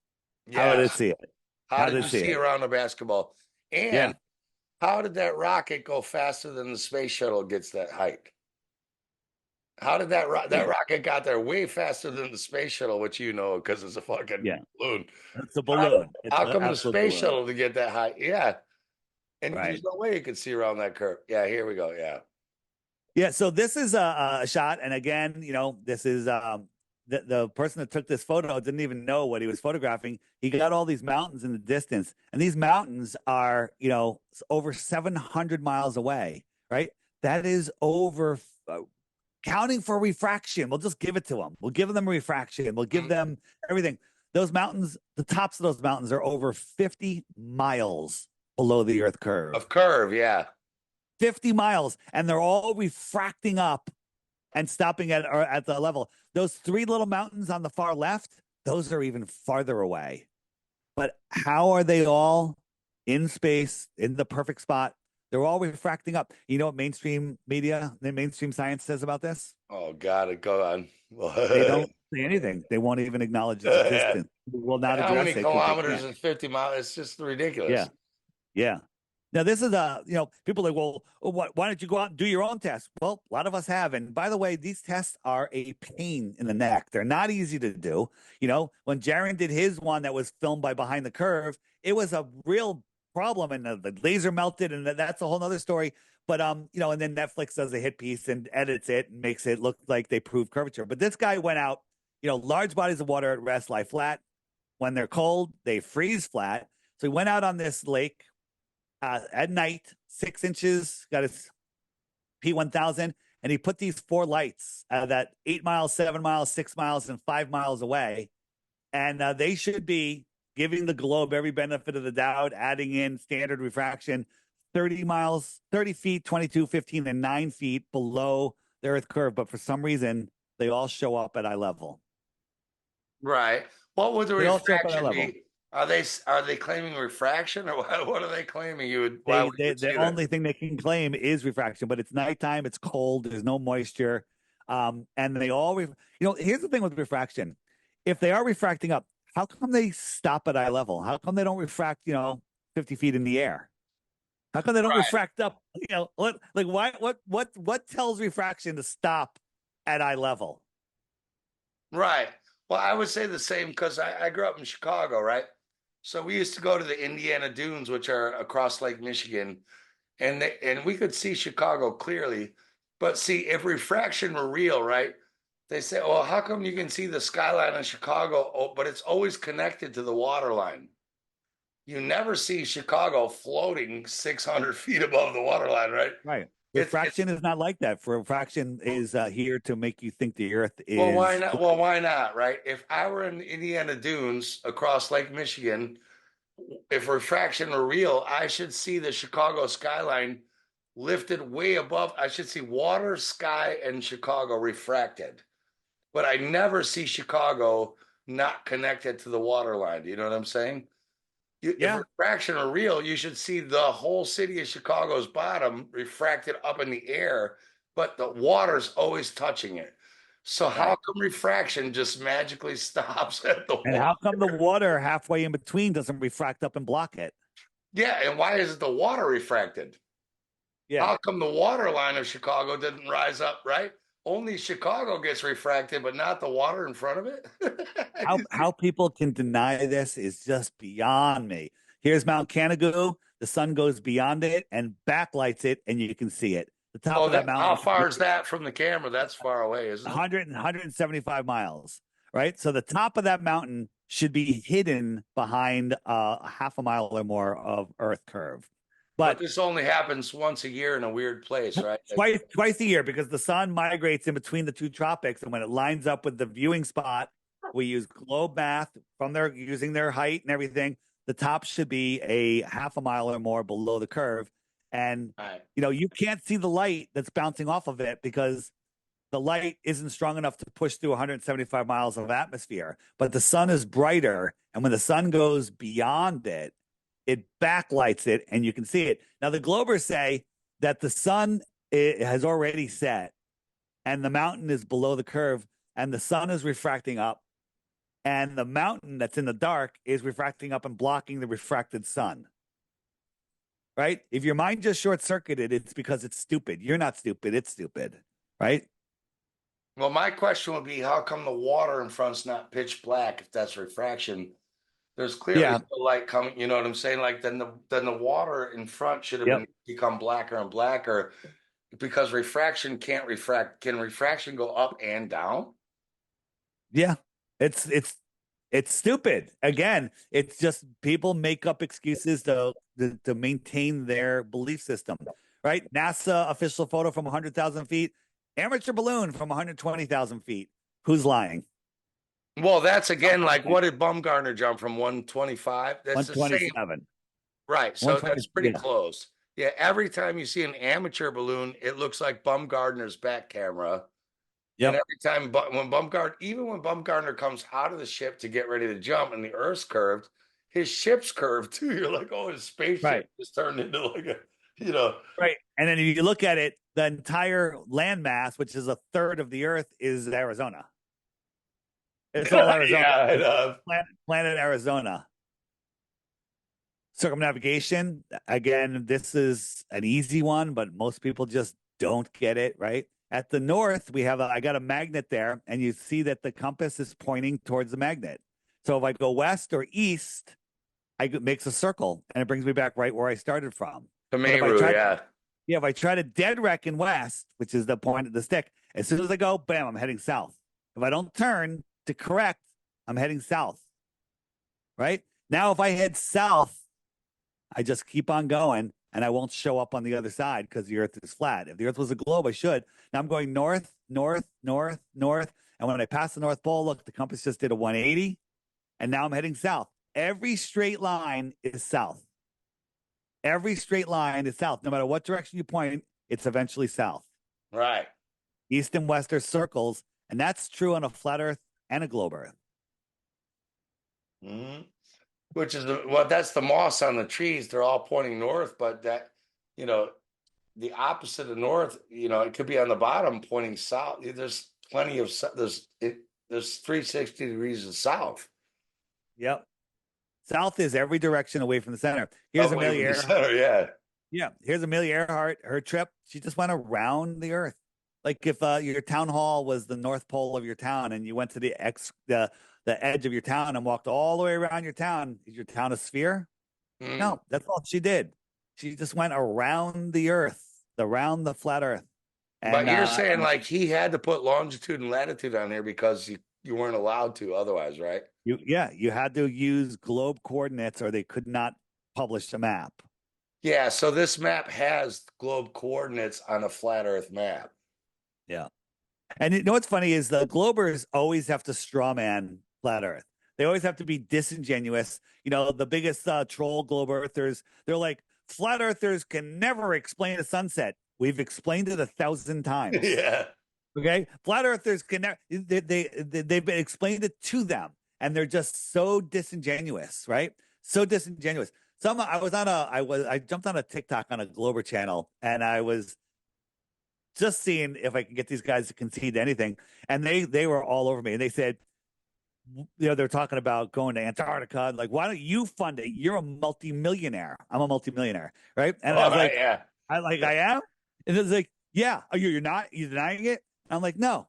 And he goes, have you ever hear of, I forget the name, Altus Energy or something like that? I'm like, no. He goes, oh, you've never heard of that? And goes, no. He goes, it says right here, David E. Weiss, VP or CEO or whatever, settles out for millions of dollars or whatever. And I'm like, I go, there's 4 David Weisses in my town. I go, his middle initial is not E, and I'm like, nope. And then I couldn't get the Glober to admit he was wrong.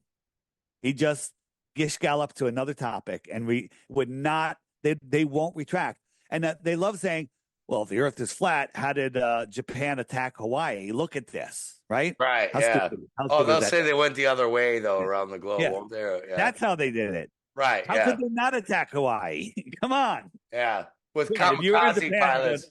yeah. Who Right. could I? They Who had could? kamikaze pilots. How Yeah. much gas is in a fucking a single Yeah. engine Yeah, monoplane? well, maybe they came from aircraft carriers, whatever the story was.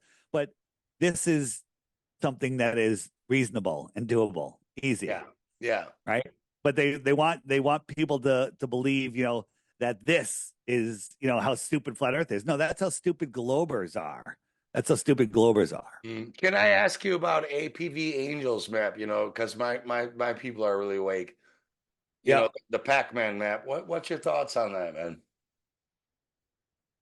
You can say the truth. Like they don't like Yeah, me anyway, so. I truly believe in a circling map. I think we've done enough evidence to prove that it circles. Yeah, There, and the Book of Enoch talks about the sun going into portals, that's and fine. there's a way that actually I can explain that on a flat Earth, right? Oh, it You're works on in the Capricorn, Cancer. Yeah, it works right. totally the We've same. seen the sun go into the ocean, Yeah. into the land, right? It's like it's going through a portal. No, it's going through.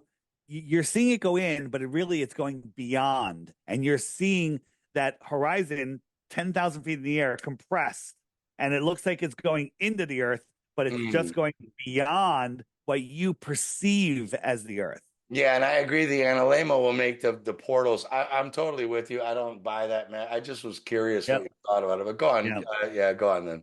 Not a fan, but I'm all for people doing more research and looking at every angle and trying to figure it out, because the truth will win. The truth will come.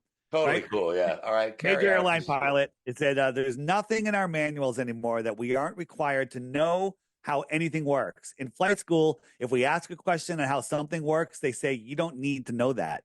Right?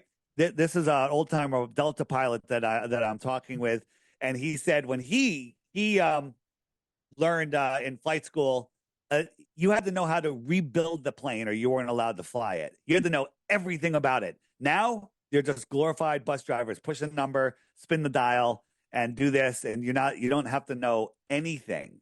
You don't have to know anything, right? Rate of descent. This is one of my favorites. I always forget to bring this up when I'm talking about airplanes, right? You're taking a nap on a plane, and all of a sudden the plane starts descending just slightly. Boom, you wake up. You're like, whoa, it changed trajectory, right? Yeah, because the Earth is spinning, right? So they have to say, okay, we're 100 miles out. We're at 30,000 feet. So they have to say, okay, how many feet per mile do I need to drop to hit the runway? And they do their calculation, and they go and they do that calculation without any curvature math. So if you do that calculation from 100 miles out, when you get to the runway, you're going to be 6,600 feet too high. You're going to be over a mile too high, right? Because you're not calculating. So they calculate their rate of descent based on a flat Earth. The pilots would be like, oh, I'm a mile high. Let me come around again. And then they do it again. They'd be wrong. They have to do it again and again and again until they're so close. They're like, okay, now I can land, right? But they calculate it based on a flat Earth.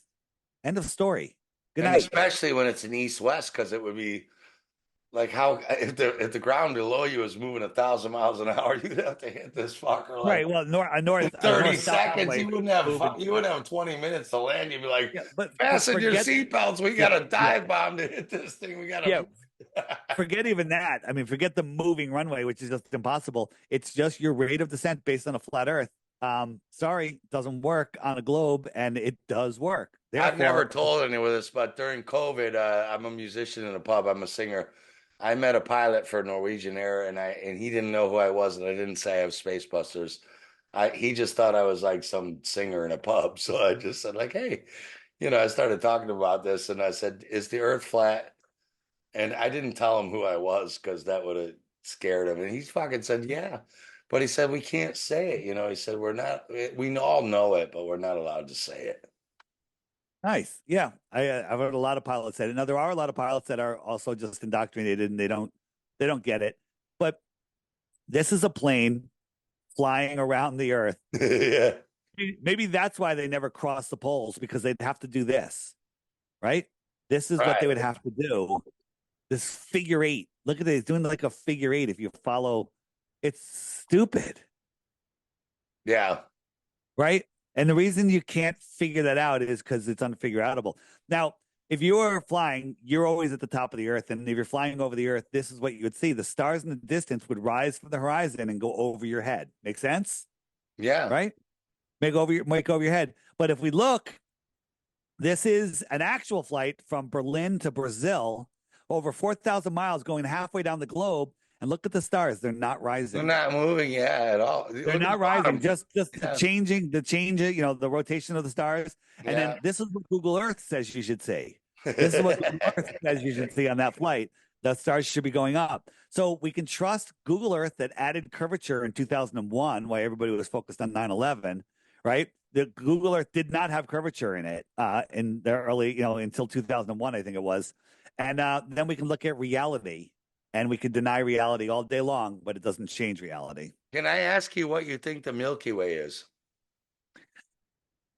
I think my personal opinion is that the stars are the reason they don't move is because they're perfect. I think they're angelic. I think they're Mhm. angels. I think they're still where souls reside. And therefore they don't have to move because they're perfect angelic souls. And then we take turns, coming here and having this experience in this simulation, if you will, for lack of a better word. And the Milky Way, some people say it's a rip in the heaven and this and that. Mm. I really don't know. Oh, I was Um, wondering if you think it's a crack in the firmament. It does move like maybe it's a place where new souls are made. I don't know, man. okay, I was just wondering what your opinion was. Yeah, Like yeah, it's there obviously, but and yeah. that's in I could get into biochemistry on that, but I won't get into it. So go on. Yeah, carry on. Yep. Satellites, right? People don't realize, I was just talking to somebody today about satellites going up on balloons. He said, nah, that's you've gone too far. It's not true. Like, that's not even a theory. Okay. It's not even a theory. It's real. It's real. Think about this. We're told that satellites are orbiting, and orbits doesn't mean they're in no gravity. They're falling, but they're moving forward at the same rate as the Earth drop. So they're constantly free falling. How come they don't speed up? If you're free falling with no friction, they should be going faster and faster and faster. Yeah. But they just follow the Earth and all of its curving trajectories and stay perfectly geosynchronous or go in their route. It's so dumb when you think about it. It's unbelievable, right?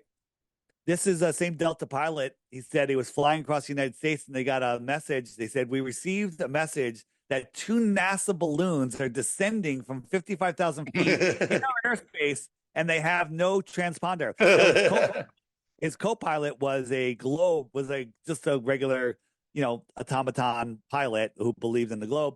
And he's like, oh, balloons, that's cool. This guy, the head pilot, he's like, they're like 8,000 pounds. These things are gigantic. Like if we hit that, it could be crazy. So he told everybody seatbelts on, and because he didn't know if he was going to have to do an evasive or maneuver or anything. And they went for, I don't know how long it was until they said, okay, coast is clear, and they never saw them.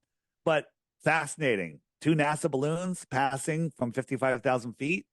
The 30, Fascinating. where the planes fly like 35, 40, somewhere around there. Yeah, but they're coming in from 55,000, so they're coming down I don't know if Yeah. they're out of control or they're bringing them down, Yeah, so it's whatever. descending. Well, I mean, that's Right. fucking crazy too, because it's known that they spend 80% of their budget on fucking helium. So you're like, why would a space agency be buying 80% of the world's helium or 80% of their budget, whatever, like what if Yeah. you weren't making balloons, why else would you buy helium? Now NASA, because we've been pushing so much in this, NASA released an article this year saying that they use helium to help get rockets into space. Little backpedaling. Which is true. They use helium. Yeah. Yeah. No, that's they get rockets up. So this is Starlink. Have you ever? Excuse me. I've never seen it. Have you seen it for real? I did. We saw it one Yeah. night. We're out on the boat. It was just after sunset, and looking at them, they're super low. I'm kind of right near Westchester Airport, so airplanes are coming in for landings there all the time. So Yeah. they're flying lower. These seemed even lower than those airplanes. It's hard to know though, front. I mean, you have your senses, but like, how do you know how low that is without a visual perspective? Well, But I know yes. you So got sense, yeah. So this is how you know, Mhm. right? Here's a 747. Yeah. There's a 747 in the sky. You can see that it's in a plane, but can you see the engines on that 747 in the sky? Never. And I have P900. We have a P900. Yeah. We Well, no, film you these can zoom in with your motherfuckers P. all You the can zoom time. in. You can zoom in with your P900. But looking You at that still can't 747, see the engines, or we can't read right. the zero. No. Right, well, no, I'm talking about with your naked eye because I could see the Starlink with my naked eye. Yeah. You can't see the engine. So do you see the guy? You see the man? Yeah. The man? He's tiny down at the bottom, and people can't see Yeah, it. right there. Yeah. Oh, I know. Yeah. Okay. So they say that those things are about the size of a man. Let's say it's Yeah. the size of 3 men. Okay. Yeah. Let's say they won't really tell us the exact size. How many of them could you fit in that engine? Three, probably 2 or 3 at least. Up. I'd say you could fit 10, whatever. But let's say just 3. Okay. Let's just say 3. Doesn't matter. So you can't see the engine at 7 miles high. You know how high they say those? We can't. We film, and I have film with Ross, and we have film of these things. But you know how high they say the Starlink satellites are? Well, these fly at 33 to 40. How high? 350 miles. That's how high they say they are. Right. And we're seeing them clear with our naked eyes, size of a school desk, maybe. So each one of those links is like the size of a fucking like the Death Star. Yeah, well, each one of those dots is the size of like an office desk or something, right? Let's say even if it was the size of an engine, which is not, you could not see that entire 747 at 14 miles high. Right. How big do they say? How big does Musk say each of those Starlight satellites are? They say they're like the size of 3 humans. Okay, so you got 3 humans, right? Right. Crazy, absolutely crazy. Whoops, go back.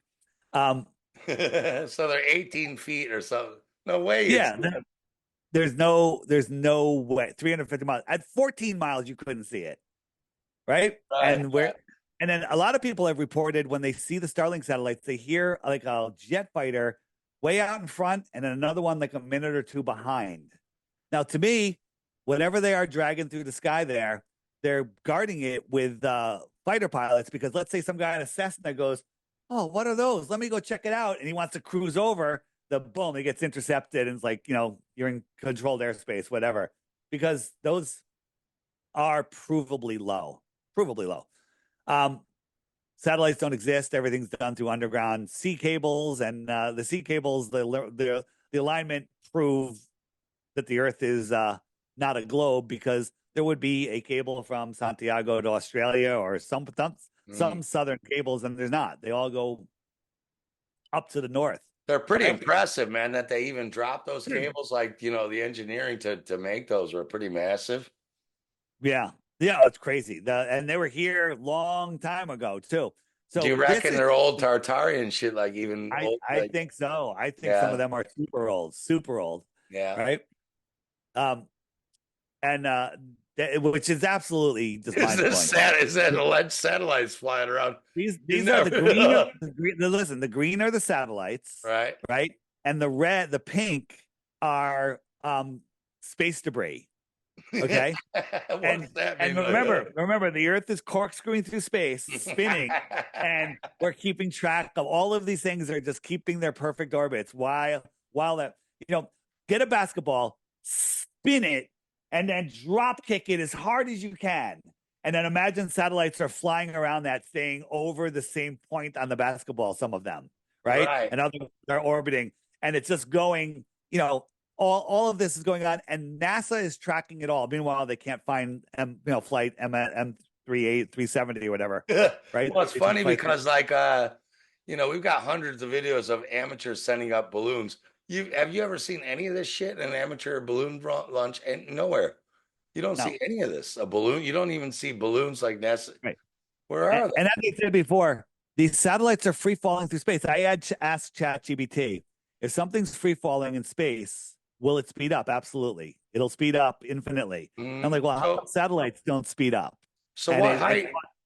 What height do you think these satelloons are? the, When our balloons go up to 120,000, our amateur balloons, how come I we think don't that see any of this?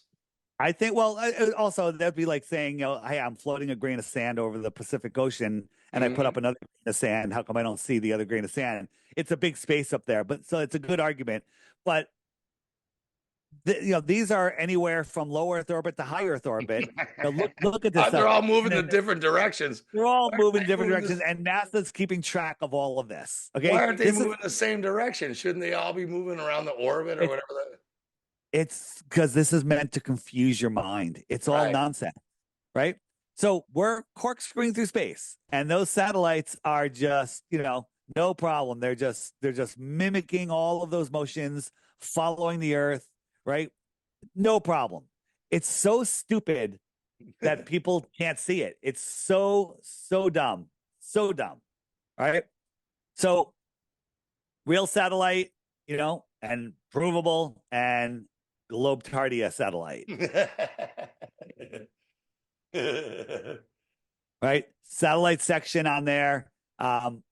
I think that most of the satellite communications is literally just done through airplanes. Airplanes are like roving cell towers. They have power supplies. They have all the communication equipment. When I flew to Texas to go on Roseanne and Alex Jones, I uploaded 3 videos to YouTube on the way. You Perfectly, no did. problem. So you got Yeah, online, yeah. yeah. So I'm online the whole time, making videos, uploading, checking emails, getting messages, right? Why wouldn't they use airplanes as roving cell towers Is for, that why they tell you like don't turn on your turn on flight mode? Are they yeah, telling you don't do it? yeah, maybe. I mean, there could be. I mean, literally, if it was a danger to the plane, how would they let people even have cell phones on there? But Mm. I think Well, that I think that's weird too because you're like, well, if my cell phone knows the difference between me and Dave Weiss sitting in 22C, how come it yeah. doesn't know the difference between your INS tracker and my Think about cell this. phone? You've got a satellite phone. You're on Gilligan's Island. You're stuck in the middle of Yeah. nowhere. There's no cell towers. You can't reach anybody. Is your satellite phone going to go 350 miles, right, into space to find this tin can that's free falling, doesn't have a power supply, doesn't have anything telling it where to go, and it's going to take your call and route it versus a friggin' jetliner that has a power source, it has the equipment, it's been updated, it's been modified, it's been Yeah. maintained, and then they know they're everywhere. They can relay your call from plane to plane to plane to tower, and you're connected. You can call Oh, China. that Doesn't makes sense matter. because like how could your cell phone, if the thing is so supposed to be pinging off is moving 17,500 miles an hour, Right. how could you fucking ping off that? I get the same when I Well, go to work. it's We get in the forest and then I don't have cell coverage. Then I get near Sweden because Denmark and Sweden are across the water. I yep. get near work and sometimes, not always, my cell phone switches to Swedish coverage and I'm like, this is a satellite flying around. How come it's So not woods on the way yeah, up? And how come it if switches? you think about it, airplanes going 500 miles an hour, 600 miles an hour, and it's far away. So it's parallax is very slow. When you're driving down the road at 80 miles an hour, cell towers are whipping by you, and you can go from tower to tower to tower. So Mm, connecting to a airplane is actually easier than connecting to a cell tower that's close by mm, because it's literally moving across the sky much slower than a cell tower whizzes by you on the highway. And right. then it connects you and you're connected. And they're like, oh, you're using satellites. Nope, you're using airplanes. It makes sense too because that's a great fucking cell tower is one that's It's a great 33,000 tower. feet in It's the got air. it's at 33,000 feet, 33, of course. Yes. It's got power. It's got they know where it is. It has its maintenance. It can be fixed. It has a power source. How does this friggin' satellite just work perfectly? Where's it getting its power from? Right. Where it's falling, it's free falling, and it's not speeding up. There's so many things wrong with it that people just gish gallop, right? Like, well, I'm not going to go there. I'm not going to think about that. But thinking about these things is what makes you a flat earther. It's electric forces that hold our world together, says Walter Lowen, great MIT professor, right? The sun and the moon are the anode and cathode. The salt water carries the current. The land is the salt bridge. We live in a giant battery, Yeah. right? We're crazy because we think down is the same direction for everybody versus globe Earth, where everyone thinks that down is in a different vector for everybody. That's normal. We're crazy, but that's normal, right? Buoyancy and density sort everything else out. Airships are lighter than the boat, which is less dense than the water, and the submarine is more dense than the water, and that's it. The electrostatic force is what brings everything down. Here we've got some helium balloons holding this button just above the floor, which is negatively charged. We're adding a positive charge and it goes down. Did we just change gravity or did we just change the electrostatic charge? We discharge it, it goes back up. Did we change gravity? Again, we had a negative charge and it goes up. And that's And important right there because these experiments, shit's flying. Yeah, of course. How can you get a pool cue to fucking fly off the ground? You have to change the charge. I've got people writing to me. I won't say his name, but there's a guy who just bombs my page all the time. He's like, everything's naturally moving up. It's not electrostatic, like, oh well, my God, that whole the have upward you, earth thing. yeah. And It's so dumb. You'd have to be accelerating. It, it's so it's so dumb. It's because they don't want to admit that there is a downward flow, a testable, measurable, scientifically provable, manipulatable mm. force. Well, Where that's what like these guys, they're flat earthers, and they're saying, no, it's all moving up. And I'm saying, then why is everything moving down? yeah, And it's I'm not right. technically into it. So yeah. Yeah, Here's here's MIT's MIT. Right. Yeah. silent drone, no moving parts. It's electrostatics. Yeah. So why isn't the Earth rushing up and crashing into it? It's because it's using electrostatics, Right. right? The SRT-3B, that triangle aircraft, it's been disclosed that it uses lift and propulsion with electrostatics. Right. Well, It's 50% electrostatics. we've all rubbed a balloon on our kid's head and stuck it to the ceiling. Yep. Yep. Yeah, so is that what you're talking about? It's the same shit, right? Yeah, so and they say this is all ionic flow. They're making up shit because they believe in gravity. They Well, can't explain the ions are statics, also particle physics, which are also make believe. right? So check this out. The globalists say that the electrostatic charge is 10 to the 36 times the force of gravity.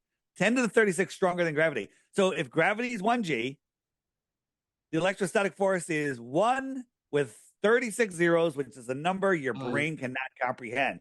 So Right. if the electrostatic force, which we just tested, we can manipulate, is Right. 10 to the 36 more powerful than gravity, gravity is 0. It negates gravity. It makes it 0. They're telling us the truth. I don't believe. Well, it's not that I don't believe it. It can't be 10 to the 36 more powerful than gravity Right. because gravity doesn't exist. So therefore, it can be because there is no gravity. If you have That would nothing, be my question is saying if gravity's a theory, how can you measure it as 33 to the 36 times? You can't measure something that's a theory any more than saying electrostatics are 20 times more than the flying unicorn. You're like, how the fuck did you measure a flying unicorn? You can't even measure gravity because it's a theory. So if I I don't drop, even buy into that, like yeah, how the fuck do you measure gravity if it doesn't if exist? I drop something, let's pretend gravity is real. If I drop something, I can prove it's the electrostatic force. And how can you even find gravity in there? It's nothing. Right. It's insignificant. It's ridiculous, Right. right? The law of large numbers. How long is 1 trillion seconds? You know, right? I think it's like a trillion years. It says a long time. 31,000 years. Yeah, People sounds get right. 100 years or 20 years, right? 31,000 years. That's huge. 31,000 years. A trillion is one with 12 zeros, right? They tell us electrostatic is 10 to the 36, right? 10 to the third, that's 10 to the 36. That's 1 trillion. Okay. Yeah. That's 1 trillion. And then every time you add three zeros, you got to times it times 1,000, times 1,000, times 1,000, times 1,000, times 1,000, times 1,000, times 1,000, times 1,000. Those are numbers you cannot get there. You can't get there. Right. Okay. Tides. These are big because, anyone who lives in the UK, you can live 10 miles up the coast. The tides are totally different, 10 miles away from each other. Yep. How's Now that there's possible? well, if the moon is doing the gravity, no, it's not possible. But there's these tidal nodes all over the world where there's no tide, and then high tide and low tide circle around those nodes. That's fascinating, whatever it is. And Yeah. also, if the moon's gravity causes the tides, and gravity is gravity, how come when there's a new moon, which is when the moon is next to the sun, we don't have the massive tides that we do when we have a full moon? Because a full moon, the sun is pulling the water in one direction and the moon is pulling it in another direction. Remember, the sun can pull on Jupiter and Pluto. So it's got to be able to pull on the water, right? So when there's a new moon, the moon's just not lit in the heliocentric model. So you got the moon pulling on the water and the sun, remember, that can hold on to Pluto, is pulling on the water, but the highest tides are when they're opposed to each other. Wrap your Well, I mind around can't. that, I'm in and you I'm in know that. Copenhagen, Denmark, at night right now. The moon's up. I'm drinking a beer right here, and if it's pulling on the fucking ocean, but my fucking beer is not flying around in my cup, how come it can pull on the It ocean, only pulls not on my salt water. beer? Yeah. If you had salt water, it would pull, right? And Yeah. now Neil deGrasse Tyson says there's a bulge. It pulls a bulge of water, right? And on the other side of the Earth, there's another bulge, and the Yeah, Earth what's is, pushing the other side? yeah, but this is the official story. Ready? The moon is pulling the water away from the Right. Earth on this side, creating a bulge, and then it's also pulling the Earth away from the water on the other side. I thought This the is what law they of say. gravity says the bigger body pulls the smaller body. Well, it's just a little tug, right? It's because the water on the other side of the Earth isn't getting as much gravity from the moon. It's so stupid, right? Here's a new moon, and we should have huge tides, but we don't. We don't have tides, right? You see these new planets from NASA? I'm sure they're not. I know you fucking CGI. So let's Uh, go.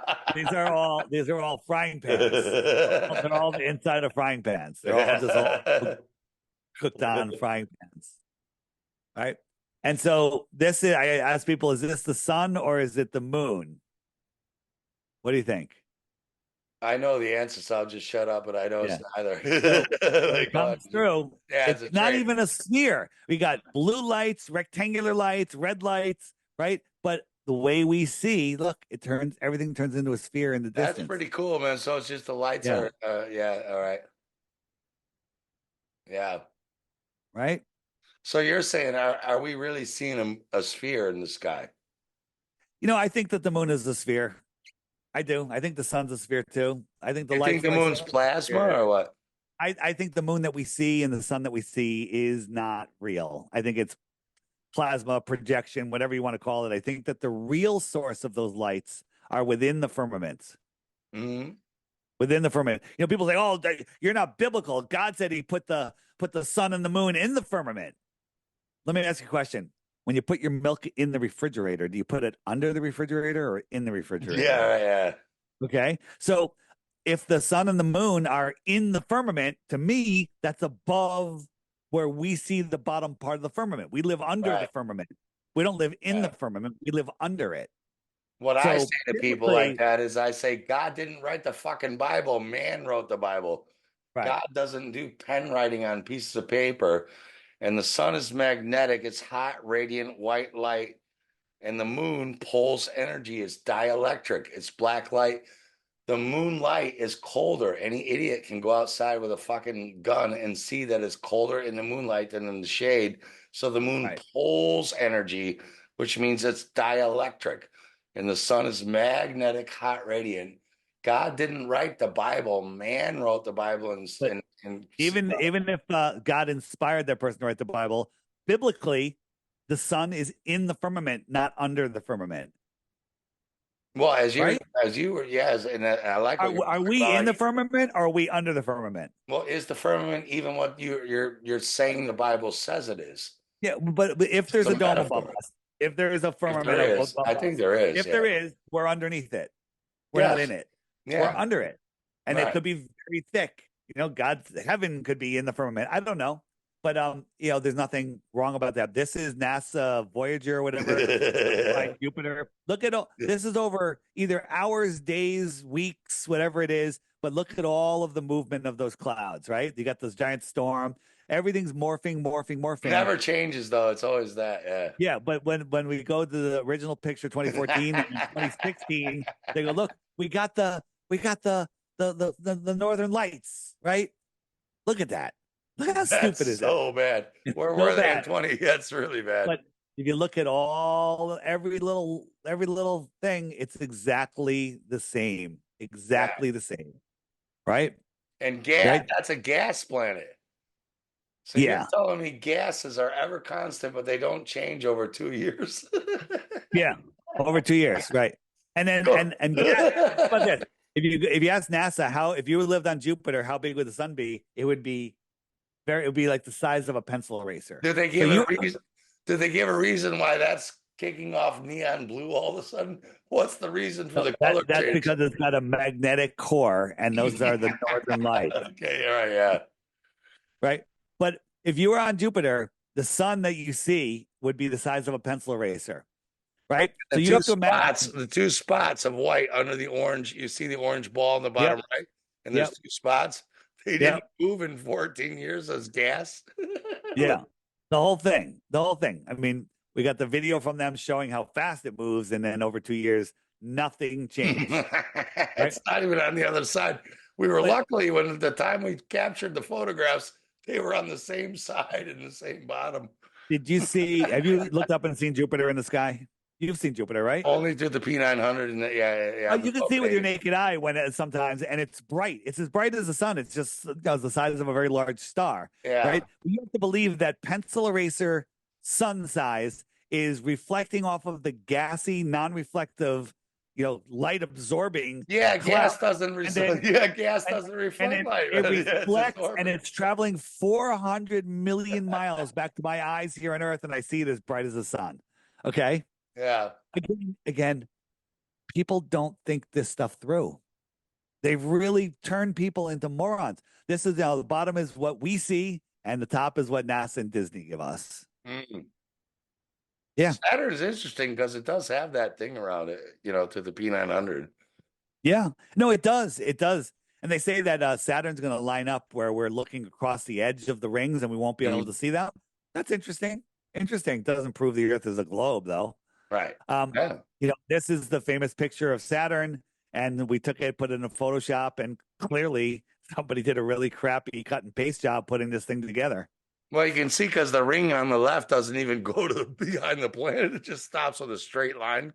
Well, that's because of the shadow. It's so stupid. It's so dumb. Yeah, why is that? How could there be a straight line down? Yeah. Well, it didn't go behind the planet like all visuals. All of them. Look at it on the top. Why do they? Yeah, that's just different layers. It's different layers as they cranked up the filters, and you can see that this was built now. But you see, on one side the ring goes behind the sphere, and every fucking photo on the other side where it doesn't, it stops with a straight line. Yeah. So this alone, this alone should completely 100% defund and wipe out NASA. But people just want to believe their fantasy. They just want to keep going. So, is this Mars? It's not red enough. I'd put a red filter on there, but I would say it's so. Go ahead. Is it Mars or is it Earth? I bet Earth, but Well, I just changed the sky. Wait a minute. Are you sure it's not the moon? yeah, right, Okay. Right? Or is it a landfill in New Jersey? yeah. Okay. Right. I did this in 5 minutes without Photoshop. Could you Yeah, imagine what if I had $80 million a day? What I could do? that's pretty funny because even with 80 million, theirs are just as bad as your free ones. Mine are better. What are you talking They about? are, Don't yeah, they're way insult me. better, yeah. Don't insult me, right? This Yeah, is this is from NASA, yeah, right? And you see the shadow down there. Where's the shadow from that camera? right. Where's the shadow in that circle? Well, if you look at the spacecraft or whatever, under the yellow on the right, the shadows are on our side, but then that means the thing on the left, the shadow should be on its left or back, towards us. Yeah, that whole tall camera part should be casting a shadow inside that circle. Right. And Because if you look at how the come the drone, vehicle on the right is sunlit on the top, but the thing on the left, whatever that is supposed to be sitting there, is not that's sunlit? the drone. That's the drone. Oh, the drone. Well, how come the Yeah, drone's not extremely sunlit on top like the thing on the right is? yeah. Again, You know. so many problems, right? Again, we got the sun setting, but the shadows of the solar panels are directly below. Yeah, instead of behind, they should be Yeah, coming for us. Yeah, yeah, yeah. that shadow should be racing towards us all across the foreground of the ground in And front of that so thing. should there be, if those are mountains in the back, they should be shadows coming toward us as well. Yep, If that's supposed to be mountains between the sun and this whatever that is, then we yep, should see shadows. Yeah, that's fake. yep. It's fake, but that picture alone should defund NASA. But people's like, no, no, NASA. We love NASA. We love NASA, right? And then this is from NASA. Somebody zoomed in, and we found life on Mars. Look, life on Mars. There's life on Mars, dude. It's proof. Yeah. Unless NASA's faking being on Mars.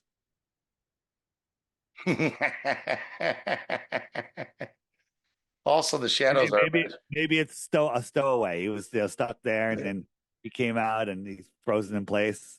Right? well, they So push bad. that, they push that narrative like it's part of the trends. They're like, there's life out on other planets, it's a cricket or whatever, but there's life out there, that's how they push it because they're like, you're ruining this planet, and our chances are to go to the, if you fund us more, we'll let some of you go to Mars and live again. You're like, who wants to live out on that fucking thing? It's not Nobody does. letting you. Nobody does. Here is just talking about star rotation. Looking up at the sky is no way to prove the shape of the Earth, right? The stars are spinning to the right. You look through some glass and some water, spinning to the left. What does that prove? Mhm. Proves that the optics of the sky are no way to prove the shape of the Earth. Is this where people get And into the arguments about the Southern Cross? And yeah, and yeah. look here, you got counter rotating, right? If those are the northern stars, Yeah. but those southern stars are a reflection of the northern stars, and they're counter rotating. Reflection off what? The firmament? Well, I think that there's a possibility that that the northern stars are the only real stars, and then they Mhm. reflect into the southern. So you got counter rotating, no matter where you are, Mhm. counter rotating stars, and that they're all the northern stars being counter rotated. Again, I don't And so know for they're sure. inverted, so they look like they're Yeah, moving backwards. And yeah, correct, correct. right. Yeah, yeah. Right. And so Mhm. here's another thing, from there's only 20 minutes a year where you can see the Southern Cross from three different continents, right? There's only like 20 minutes during a certain time. And the thing is, if you're looking from South America or Australia, the Southern Cross should be upside down for one of them, but it's not upside down for anybody. It's all Right. right side up at the same time, right? I've seen So people saying you can see this again, 33, but I've seen people saying the Southern Cross has been recorded in northern Texas, hemisphere 30. Yeah, yeah, in 30, Texas, 33 degrees above, but still, yeah. right? So this is a time lapse of the Earth turning or the sky Mhm. turning, right? I'd say the But sky, yeah. of course, but this is what they want you to. This is that some photographer just basically locked Well, why his is the Earth turning now? Now it's the Earth turning. Yeah, because he locked his camera on a star, and then Right. he's having it follow that star, so it looks like the Earth is turning. But Yeah, this because wouldn't. right. Yeah, that wouldn't if you're on the Earth, that wouldn't even look like that, even if it was a ball. Right, right. But a lot of people see that and go, "This is proof that the Earth is turning." It's a camera trick. Right. But the It's sky's it's not just moving. a camera trick. Right. Photos of Earth, one of my favorite. I often forget to talk about it because I'm so sick of it. But the indoctrination started with the first iPhone, where everybody had the blue marble on there, and we all know the story of the blue marble. It was made in Photoshop because it has to be, and they clone stamp the clouds because they're lazy. And this picture alone should defund NASA, 100%. Right? This is from the International Space These are Station. ridiculous. Yeah, these are Yeah, fucking. Did but you if notice you, though? Like Ross and I used to troll the NASA. Remember, NASA used to have the ISS live feed, yeah, and Ross and I used to troll it when it was flying around this shit, and they stopped doing it, and then it went yeah, black. Remember, it went black for like 6 hours a day because like, yep. So first, that's not even a sphere shape, but what's the green if you line? look, What's that green fucking line around the that's top? the atmosphere, man. That's the thin veil. It's the thin veil, dude. You But don't see it's green though. all of these land features are in that little circle. So Right. the rest of the world is on the other side. This is just a fisheye lens from a plane, an airplane. That's it. Yeah. So stupid, right? This is the 2002 or 2012 blue marble, right? And Florida's here's as big as the Earth. Florida, look, you yeah, see how big Florida was? It was like a third of the Earth. Look at that, yeah, look at it's pretty big. So Florida. look at the United States. It's taking up a huge amount of the Earth, right? Right. So if we take the map of the world and we put that picture there, which kind of fits in perfectly, Yeah. weird, right? All of that other land is on the other side of that ball. It's the same size as All of it. Florida in the U.S. All of that land is on the other side of the ball. Okay. Right. This picture alone should defund NASA. This picture alone should start a revolution. Yeah. Okay. People should wake up. This They don't alone get it though. They don't get should it. They shut don't even down get what you're all saying. astronomy, all Right. colleges. Everything should shut down because of this picture alone. There should be lynchings in the street of officials and government officials because of this picture alone. This is That's important it. what you're saying, Dave. Like, let's slow down here if you don't mind for a second. The Sure. ball you have in the middle, right? You've got Yep. Florida to the west coast of the United States is half the equator up, right? So Yep. that leaves half the equator down. And then that means the rest of all that shit, Asia, which is 5 times bigger, should be on the other side in the same. People have, Right. Look at Africa right? and Russia and Australia. It's all on the other side of the ball. But they have, if they're Everywhere. on the other side of the ball at the same fucking latitude, they should be as big as the United States to fucking California, Yeah. right? So It's what you're crazy. saying It's is crazy. really important. I've seen you present this, and people don't get the magnitude. So I'm going to stop. Look at Yeah. this ball. You've got the starting of Mexico to Florida on the right or the left. That's as big as the top of Africa, Asia, and all that. Where does it fit? And then you got the whole Southern America. Look at like Florida to Western United States. Where is South America on that? It wraps around. So that wraps around. So that has to take a third of the other side of the ball. So where did all the rest go? You're right. Yeah. This, if you understand what you're looking at here, and I don't think people do, you cannot say the United States takes up one half of the earth. You I can't. know. And then it's crazy. There's another shot that has basically just Africa covering one side of the earth. So the other side of the earth just has Africa. It's crazy. And then again, people love denying it. Well, they're not far enough away. You're not seeing the whole thing. There's a lot hidden on the sides. The diameter of the earth is 7917, right? We can measure across Mexico and Baja, and it's 934 miles. We can actually measure that because we're here on Earth, right?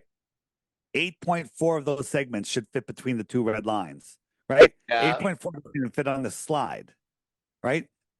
If for this radius to be real, I should be able to fit 8 of these segments in between those two lines. They can fit maybe 3.5. Right. Not Yeah. even, yeah, 3. All right. And Hmm. okay, game over. This photo alone should defund NASA and put all politicians in jail. Because they're claiming that Or this is NASA. a real fucking picture of the Earth, even though we know it isn't. But they're claiming Yep. they Yep. took this, right? Yep. 100%. Right. And I remember when this came out, they're like, look at the Earth now. It's so the global pollution, the global dimming. Look how dim we are, right? From Right. 1978, we're much brighter, and now 2017. Look at the clouds; they're the same. They're the same. Do they do this on purpose? A question for you: is this Well, done on look at the purpose? color. Look at Not the done on purpose? color. Yeah, They're both sunlit from the front. You're like, oh, the sun's. yeah. Same clouds, same clouds. Mm. So, do they do this to see how stupid we are, or are they that stupid? What do you Well, think? hilarious enough, it must have been taken at the same exact time to get that exact sun covering, Or right? it's just a painting. It's just a painting. Of course it is. Yeah, that's crazy. Yeah. Yeah. So people say, "Oh, they didn't have Photoshop back then." I think they had Photoshop hundreds of years ago, but that's just me. What would be harder to paint? The picture on the right or the photograph on the left? Well, I'm a painter, and the one on the left with the lights in the glass, that's fucking hard. Right. That's a painting. Yeah, That's a painting. that's hard, man. I'm a painter, and that's really That's hard. not a photograph. That's a painting. Right. Right. So if you can paint that, you think you can paint this? And they admit they do. The guy who did those, they admit they're paintings. Yeah, it's a painting. It's a photorealistic painting. So shut up about not being able to fake the Earth because it's so easy. And then this was from NASA. This Yeah. was a hurricane 400 miles wide.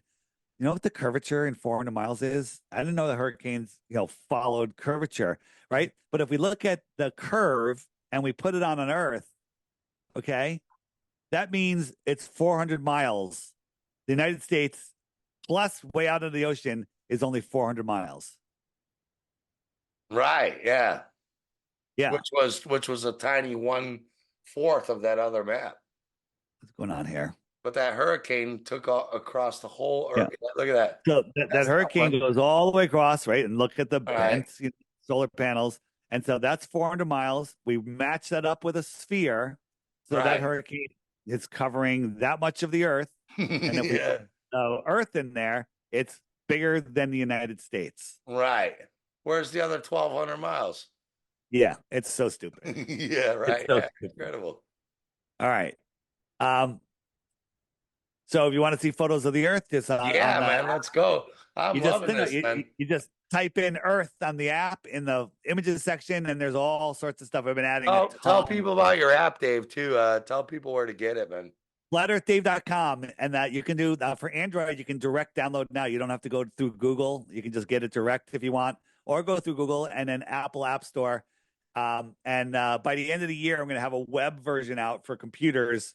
But the app does a ton of stuff, and it's got the friend finder on it. It's got a dating app on it now. It's got a meetup maker. It's got all sorts of amazing stuff. But the images, we've been adding images every day. We add more and more images. So you can just search sun under clouds, and you can show the Globers how the sun doesn't light up the underside of clouds. Or you could type in, curvature, or lunar rover, and it comes up with all the pictures and memes. You can type in Neo-Human Eve if you like that guy, and all of his memes come up. They're all in there. All the stuff's in there. So eclipses. Let's talk about eclipses. Keep going, man. If you got time, Dave, I'd love to keep going. This is killing, man. We're gonna finish it. We're gonna finish it. Just hang in there with me, man. Hopefully my voice lasts. I'm with you, dude. If you keep going, yeah. Selenian eclipse, right? Selenian eclipse is when somebody on the Earth can see the sun and the moon above the Earth, but they see the eclipse start already. So if the lunar eclipse is when the moon comes in between the sun, it would look kind of like that, right? But the Selenian eclipse starts when the moon is and the Earth is below the sun and the moon. It can be seen by somebody, and then the shadow comes in from the wrong side. The shadow comes in from the wrong side. You know what the astronomers scientists call a Selenian eclipse? They have another name for No, it. They call no. it the impossible eclipse.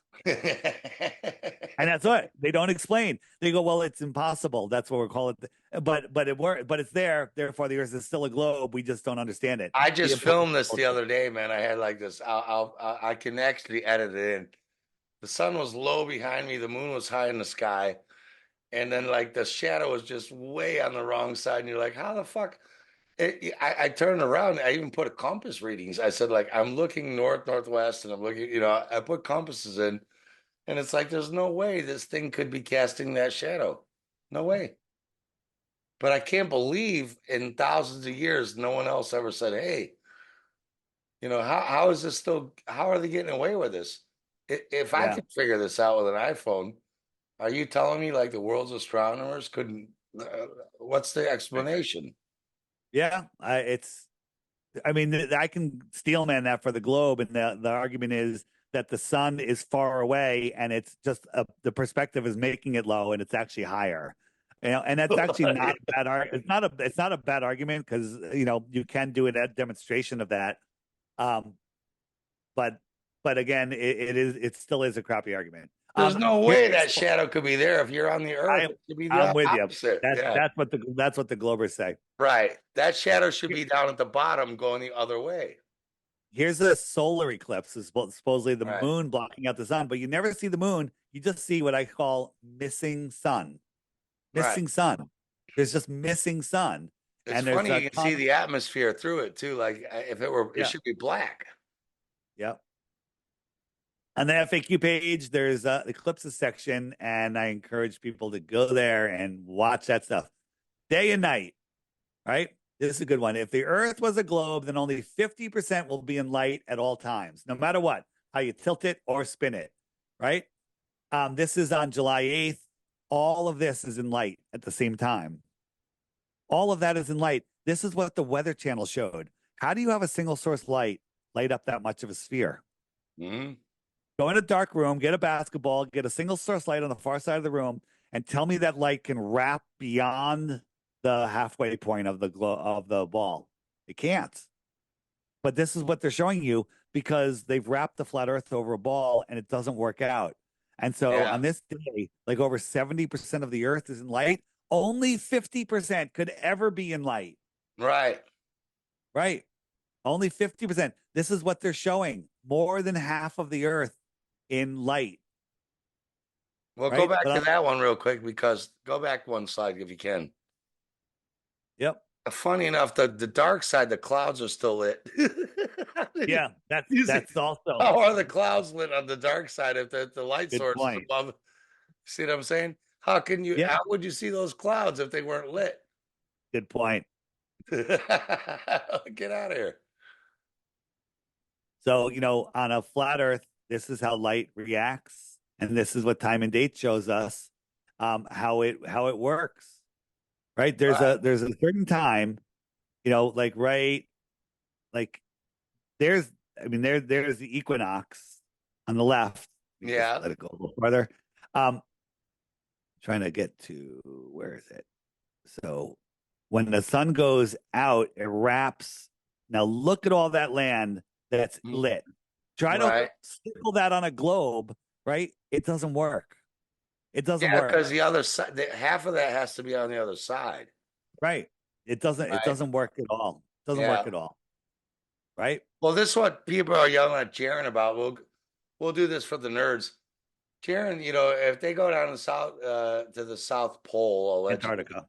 Antarctica, and as he's saying, there's ways they could fake it. They could fly a balloon around the lights, but we know in Russia it's dark and light half the time. And what Jaron's saying is, if there is 24-hour sun around this island they claim is Antarctica, he's not saying that our model that he's a ball earther. He's saying that we need to rework our model, but he's very Right. confident that it isn't so. Is Right. I actually think that there is a certain, like, for a week before and after the equinox, that there could be some sort of reflection that does a counter rotation out there, or if they were going to fake it, this is their big planetarium that they have total control over, and they could fake something for somebody in that specific camp. They could fake a light, right? I think they have Right. technology that we Yeah, can't drive even. a balloon around. Yeah, Right. they could Right. easily.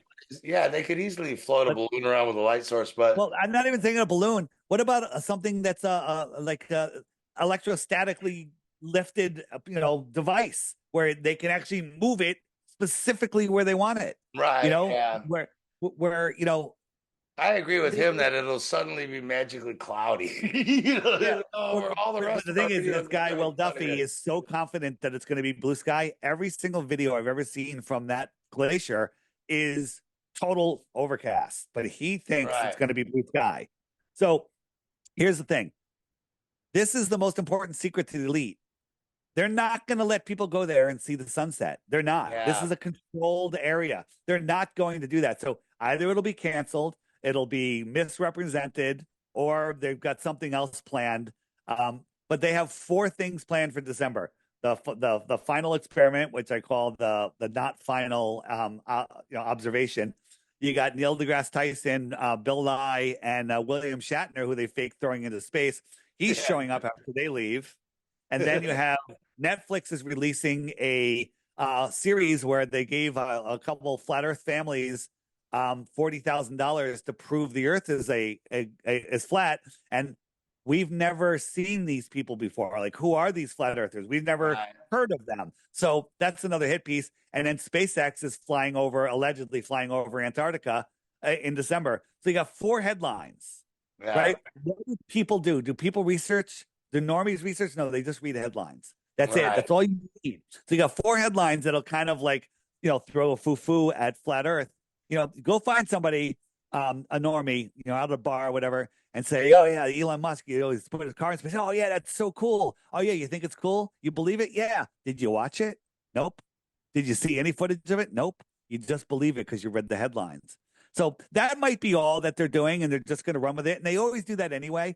I think no matter what happens, this is just going to bring more attention to flat Earth, and the more attention that goes on it, the worse it is going to be for them. Well, I Um, think like your app has proved, you can show if you want, like you've got a thing on your app where you can find flat earthers in your area. So like I say this to yeah, people, they go, flat earth is a psyop.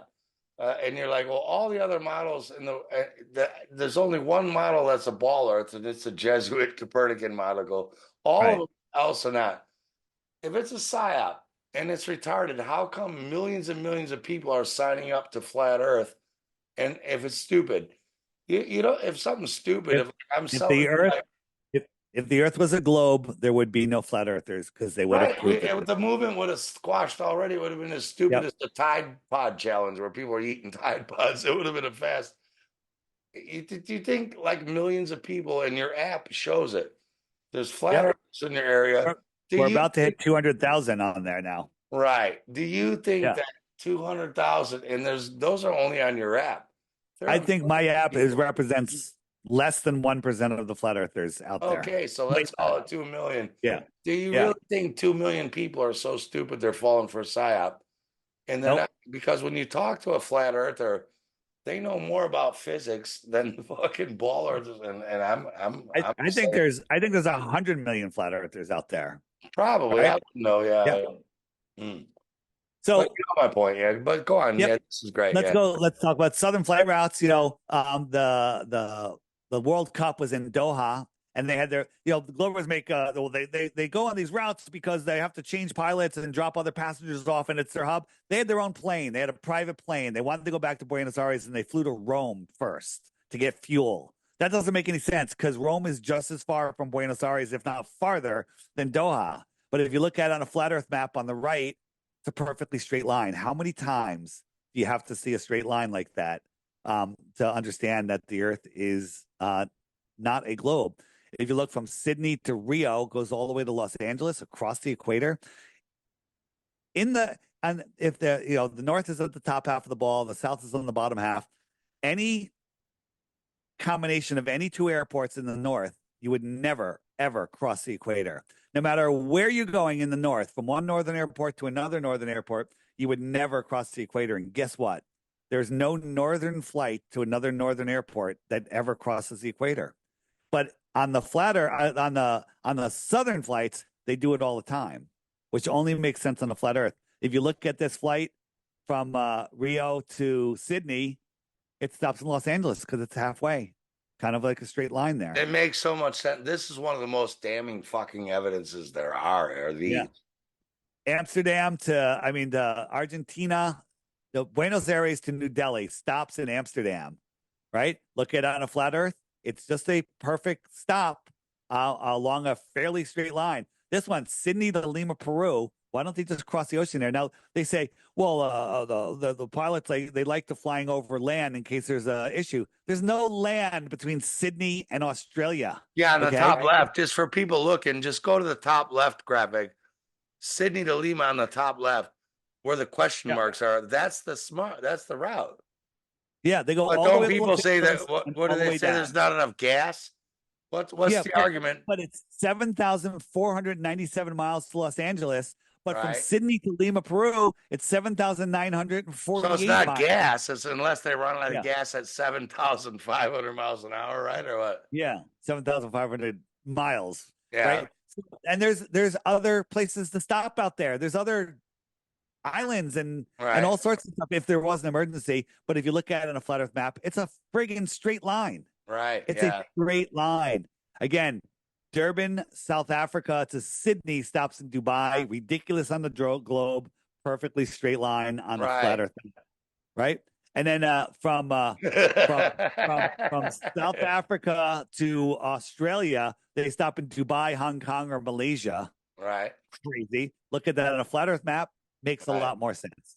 Makes a lot more sense, right? My favorite one is this one: New Zealand to Argentina. Now the Great Circle route, which is always stupid, says the shortest trip is right across there. Doesn't go over Antarctica. There's islands out there. You know, if you need to stop, there's all sorts of places, but it doesn't go there. It goes from New Zealand to San Francisco to Houston, Texas, and back down to Argentina.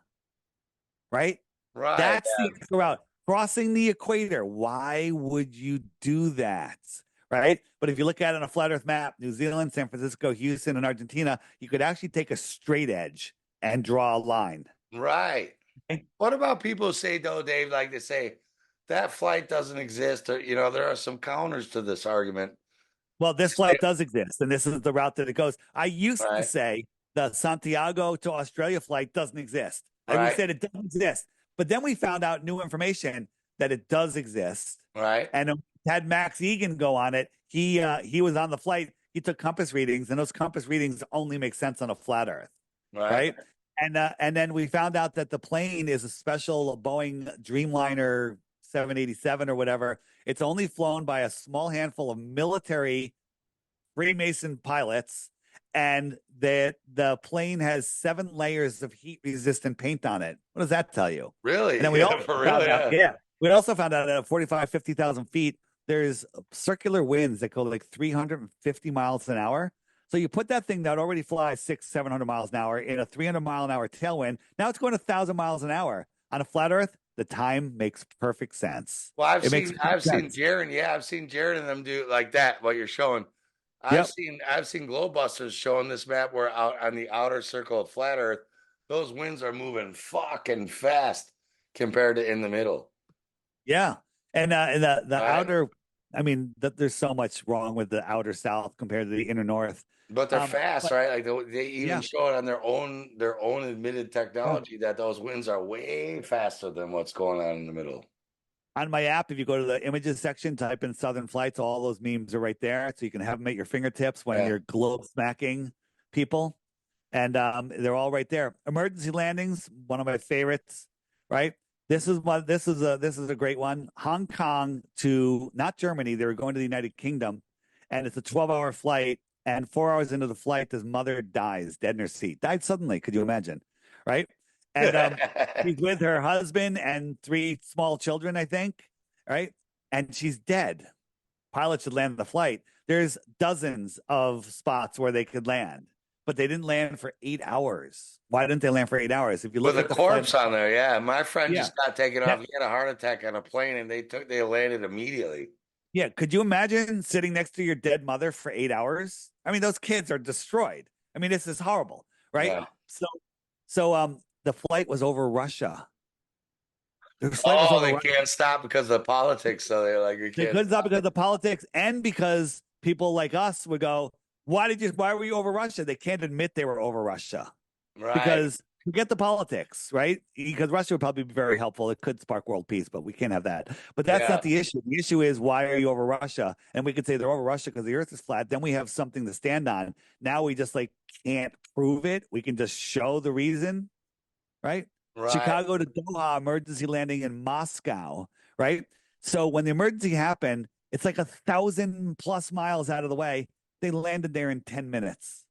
Yeah. On the right Okay. side, you can see the red line It's straight Moscow's away. right on the flight. But a lot of times when they have to do these emergency landings, according to the globe, the emergency landing place is 1,500 miles out of the way. They get there in 15 minutes. Well, what do you think How's the that? pilot? Do you think the pilots must know, man? I can't imagine.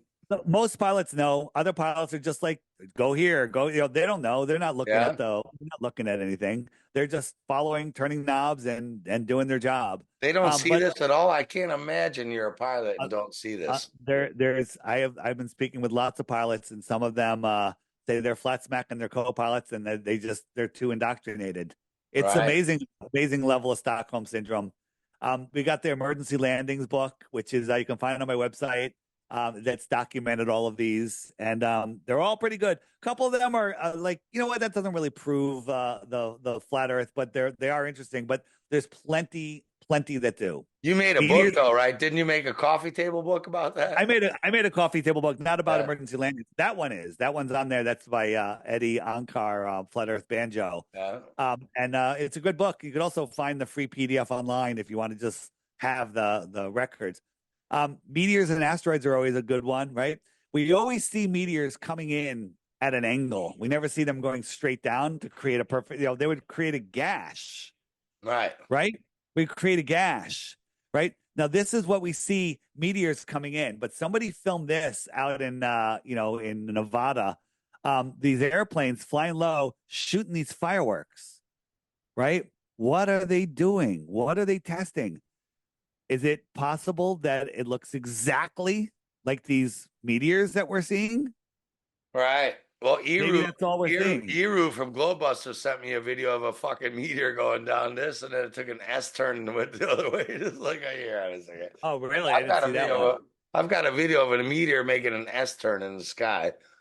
And yeah, why are they straight down? They should be, Yeah. like Superman, that movie where like, These are just geysers. These yeah, craters you see, meteor crater versus a geyser.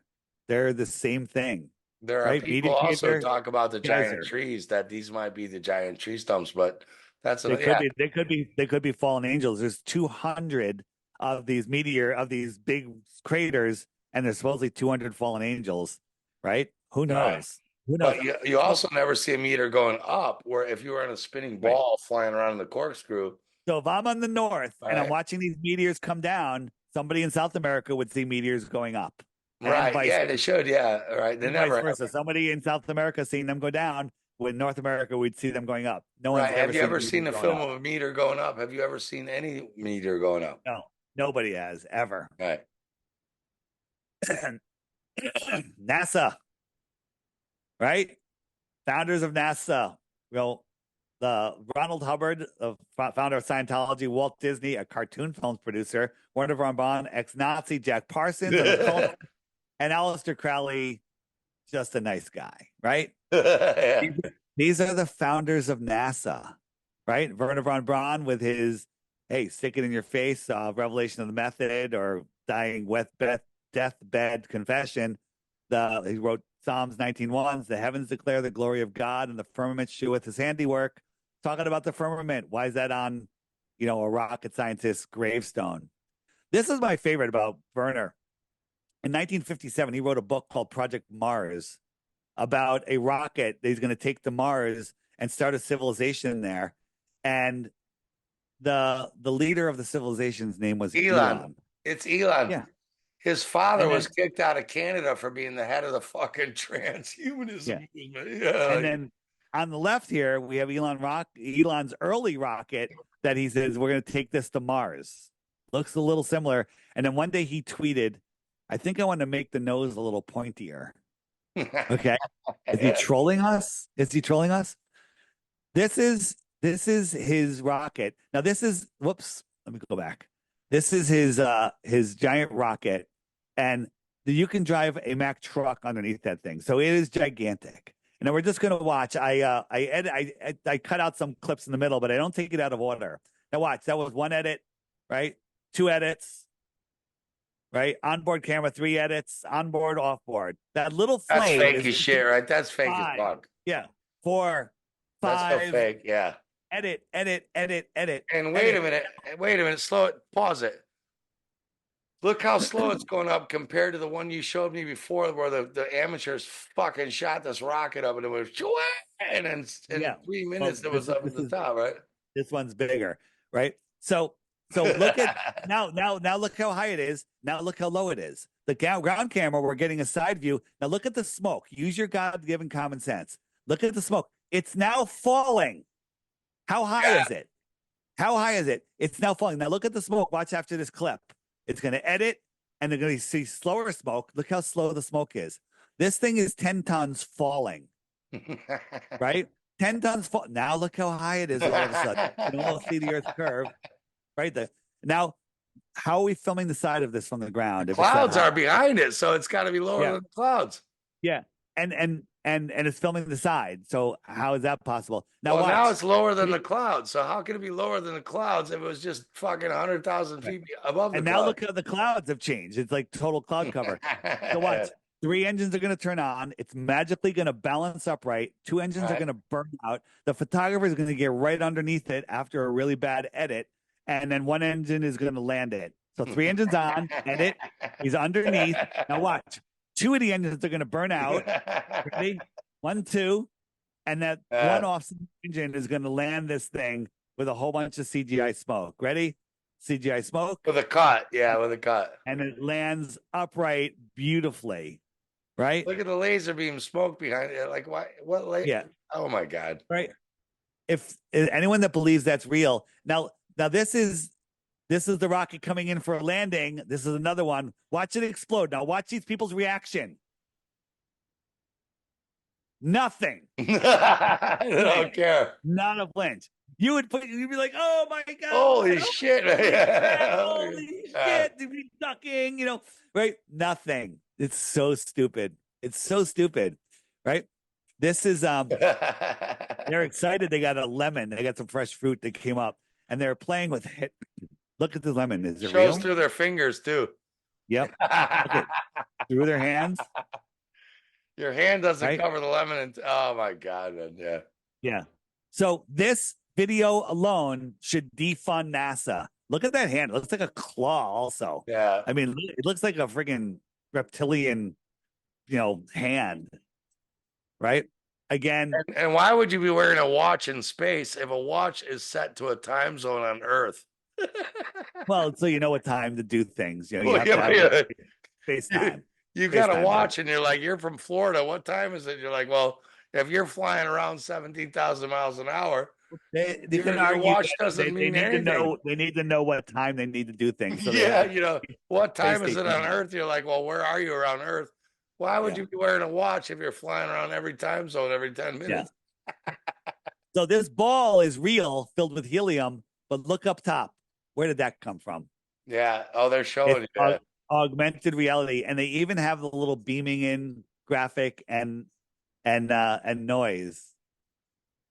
They're indoctrinating kids. This is all just indoctrinating kids. And then, where did he come from? Where did he come from?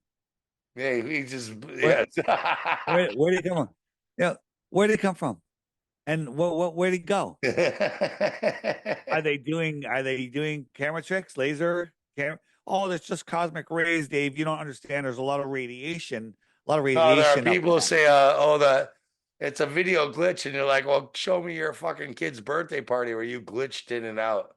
Yeah, you don't have the radiation. Look at the hats on the left. The Santa balls are hanging down. Yeah. Well, the gravity was on in 1999. They turned it off for 2023. It's so stupid, right? 4 million pounds blowing around like it's a bouncy house filled with helium. Okay? 4 million pounds blowing around in the wind. Right. It's supposed So to be a stupid. huge metal rocket that's weighs like. Right. Now this is they're showing you now, Steve, have you ever been in a hurricane? Yeah, no, but a tornado, yeah, a tornado. Yeah, so a tornado will turn a tree into toothpicks, right? It'll Yeah, it'll pick up things, and now tornado, what's that, 250, 300 miles an hour, right? yeah, Of room it's of really bad. Yeah, it's bad. room temperature. This is superheated thrust coming out at 20,000 miles an hour. It would atomize everything over here, right? Yeah, Oops, I'm back. I go back. It would literally atomize everything. And it doesn't. These people are 11 miles away, but they wanted to make it look like they're right there. Oh, look, they're right there. No, they're so far away they can't even see the thing, right? And look at the fence. Nothing. yeah. Look at the Nothing. smoke too.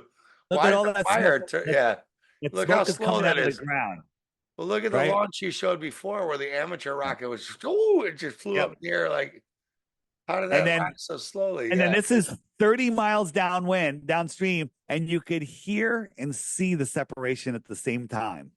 You could hear and see it at the yeah. same time. It would be 90 seconds delayed. Excuse me.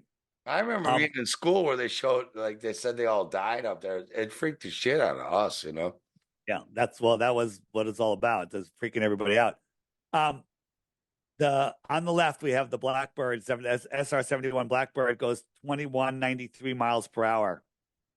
Any faster, it rips apart because it's not aerodynamic enough. Right. However, this garbage can on the right, the PVC and square and things, and, right, that goes 22,000, 10 times faster. Right. Okay? 10 times faster, no, and it has paint on it, no issues. The Blackbird can't have paint on it because it burns off. But this Right. thing goes 10 times faster, this garbage can, right? So stupid. And then again, it always just arcs and goes off into the distance, right? Realize.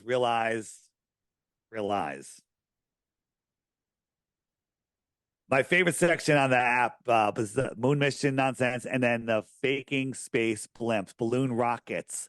Watch those videos. It shows you how they use helium for all of their tricks, right? Where's your model, they say. Where's your model? Where's your model? That's what Globers scream, right? The mechanical realm about the Antikythera mechanism is a working model. Watch the film. It's on the app in the more resources section under the movies section. Watch that video, and then you'll see our working model. Right there. FE movies on the web button page. Right? Is this a cult leader? Or Where's is that the a cult? swastika? Yeah. Do you Yeah. notice the swastika changed sides every time they showed them? Yeah. Yeah. That's a cult leader right there. That's a cult leader. Right? The big question is, why would they lie? Yeah. And that's my favorite question, because this is all about control, right? You know, if you look at the music industry, the home entertainment industry, video games combined is less than space. Yeah. 410 billion is more than all the rest. All the rest combined, right? Divine law is the law of God. Common law is the law of the land. Statute law, admiral maritime law is the law of the sea or man's law. So in order to convince man to give up his divine, it says divine, I got to change that, divine rights to their common rights, you have to convince them they are not divinely created into a divine world. That's the reason. They want you not to know who you are, where you are, what you are, the power that you truly have, your importance, your position in this creation. They want you to think that you're an insignificant spec and you're going to be worm meat when you're done, right? If you play on their game board, you have to consent to play by their rules. He who creates it owns it, right? And you know, if you think they're kidding, their money is fake. It's the ball is just a prison for your mind. I mean, look at Monopoly money and American money. It's the same color. It's the same color, right? And as George Carlin said, they own you, right? So what has Flat Earth done for anyone's well-being? How are you doing? You better since you found out the Earth was flat? Well, to me, it just opened up the doors to all the other psyops. Yeah. But I It, still it get the people who even watch this whole video, right? I will yeah. still get them and say, "You're the psyop. Yeah. Flat Earth is the psyop.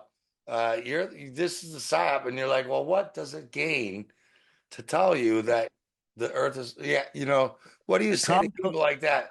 What do you say I to people offer who say the psyop is to make you think you live on a flat Earth, and right. everything else? What do you say to that? I offer 3 Bitcoins for one globe proof because I thought it was a psyop too. It's like, oh, come on. It's just your indoctrination. Give me one proof for the globe. I'll shut everything down. All right. And I'll give you 3 Bitcoins. But there is no proof of the globe. And if somebody sees a circling sun in Antarctica, it just means we don't understand what the sky is. Right. If we see sunset in Antarctica in December, it absolutely proves the Earth is not a globe. Unfortunately for the globers, if we see a circling sun, it just means we don't understand the sky. It doesn't disprove the other. I'm sorry, it's not fair, but that's the case because you have a model that requires the sun not to set for 4 months. If it sets, your model's finished. If the sun doesn't set and it circles around for us, that means that we don't understand the sky. That's all it means. Right. There could be another model, even the second son or whatever. That's what Right. Jeremy It could said. be there's a whole bunch of things. It just means we don't understand the sky. Yes, it matches the globe model, but lots of things match the globe model. Lots of things. East and west circling around the north match the globe model. Also matches the flat earth model. But there's things that we don't know. And I think we do know the sky. I think that there is no circling sun, but if there is, it means we don't know the sky. Which We've is such already a great tested and point. measured the earth. The, Yeah. the, the burden of proof lies on you making the claim. We're Yep. not claiming we live on a globe or a Well, we're just saying here's the like, thing. Flat Earther said there is no circling sun in Antarctica. I even said early on, if the sun circles in Antarctica, the Earth isn't flat. That was not a correct statement. If the sun circles in Antarctica, it means we don't understand the sky. I used to say the flight from Santiago to Australia does not exist. Then we found out it does exist. It doesn't turn the Earth into a globe. It just means that my statement was wrong, and I based it on new information. We are more at peace. We're a greater sense of freedom and closer connection with the creator. Those three things change who you are, right? So this is the yeah, most important thing out there, right? And so, what's beyond Antarctica? We don't know. I love speculating, right? It could be a lot. This is my app showing you these are the people that are looking into flat Earth. Less than 1% of the flat earthers, right? They're everywhere. And if the Earth was a globe, there would be no blue dots. Everybody would be like, oh man, yeah, there's globe proof. and There again, is yeah, no proof. you got to be There is crazy to no think proof. all these people are just suddenly retarded and falling Yep. for a psyop. They know Right. more about the physics than the people they're arguing against. And I don't argue, I don't debate against Yep. Neil Tyson deGrasse. I don't care what they say. Right. There's no way this many people would be Right. waking up to this shit unless there was something to it. Since I made this in February, um, there's 75,000 more dots on there. Right. And it's a lot of 75,000. Right. We even had a guy in Antarctica, right? At Casey Station, right? There was actually 2 guys in Antarctica. That guy I was actually communicating with, and he went dark on me, right? He's literally right there in Casey Station. And he started to say, well, I'm not in Antarctica. I faked it, and there's no way he could fake it. And then we found another guy. Maybe I show it, and I don't show it here. Um, and it's interesting. It's all interesting. So well, there's my Anarchapulco workshop, but that is the end of my presentation. Man, it's fucking awesome. And that's why I bring you on because I get a lot of people accusing me, oh, you did some great movies about germ theory and this and that, and then you switched to flat Earth and you're retarded and you're a psyop and the government's behind you. And I'm like, the government's behind me. I'm just some dickhead musician in my bedroom with a green screen. You know, I'm getting no money for this. I bring you on instead of Austin, like I said to you before we recorded, just because these people piss me off and I'm like, wake up, you're diet woke. You're Yep. fucking diet woke, man. You can grasp this, that, and that, but if you don't grasp this, which is the biggest lie of all of it, where you live and where you are is the biggest lie you can ever lie to someone about. Are you cheating Yeah. on me? You're like, not only am I cheating on you, you live in the ghetto and not in Beverly Hills. You know what I'm saying? Right. They don't want you to know literally the true power, the freedom that we have. And it's changed my life for the better. And it's amazing. And you know, you look at the flat earthers, they're the most amazing people ever. They're amazing. And you know, on the app, the dating part where it's a true friend finder. And you can say, oh, hey, I'm interested in women between this age within 100 miles. And bam, you scroll from page to page, start messaging with them. And then you could do video calls and do all sorts of stuff. And guess what? You have more in common with those people than anyone else that you'll meet anywhere Mm. because they're awake and aware. So Yeah, that's like growing. and you know, Yeah. Dave, like you know, there will be people who will watch this whole video through with all the proofs you've just given and all the logic that you cannot deny, and they still won't be able to wrap their heads around it. And that's what you're saying is like you just can't, you know, like Yuri Brezmenov said, we can give you mountains of evidence. He said it, you know, like you won't know the boot stepping on your face until it's stepping on your face. There will be people watching this. You'll see the comment sections below in all my videos. They'll be there. They won't get it. So You know, it is there's important, you know, like you're saying, like if you get this and people don't get this, and this is so easy to get, you might want to actually go date someone who gets this, you know, because right, or just become friends. There's just like having flat Earth friends is amazing. I love all my flat Earth friends. Right, I have normie friends. Like, what do we talk about? Actually, I don't really have any more normie friends. I don't hang out with them anymore because it's just not fun.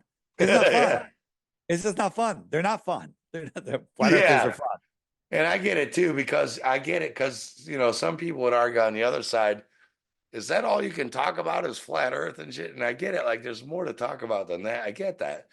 But There yeah, is. but what there is you gotta when you start vibrating about certain things, you know, you're only gonna resonate with people who you want to have interesting conversation with. You can only have so many boring fucking conversations about what you had for lunch and what the weather is until you're Nice. like, dude, you know. So I've got so much more. I've actually put a ton more together for my next live presentation, wherever that may be. And I was tempted to like add some of them, but we've gone long enough. I'm losing my voice. I'm actually I got another interview later, so I think we've gone. How long have we gone? 3 hours. I don't know, but I appreciate Three you hours. taking the time. Was it 3 hours? Yeah, 3 hours. Holy fuck. Yeah, we Yeah. were scheduled for an hour. So I appreciate you taking that extra time because I really did want to not have to do 50 minutes where you're like, blah, blah, blah, blah, next No, slide. no, no. I love You it. know, This is the most fun I could ever have. yeah, Um, I love you too, by the way, brother. That's why I had you. all I right. like it. You're awesome. Thanks. Thanks, Steve. Let's do it again. Yeah, man. So yeah, thank you.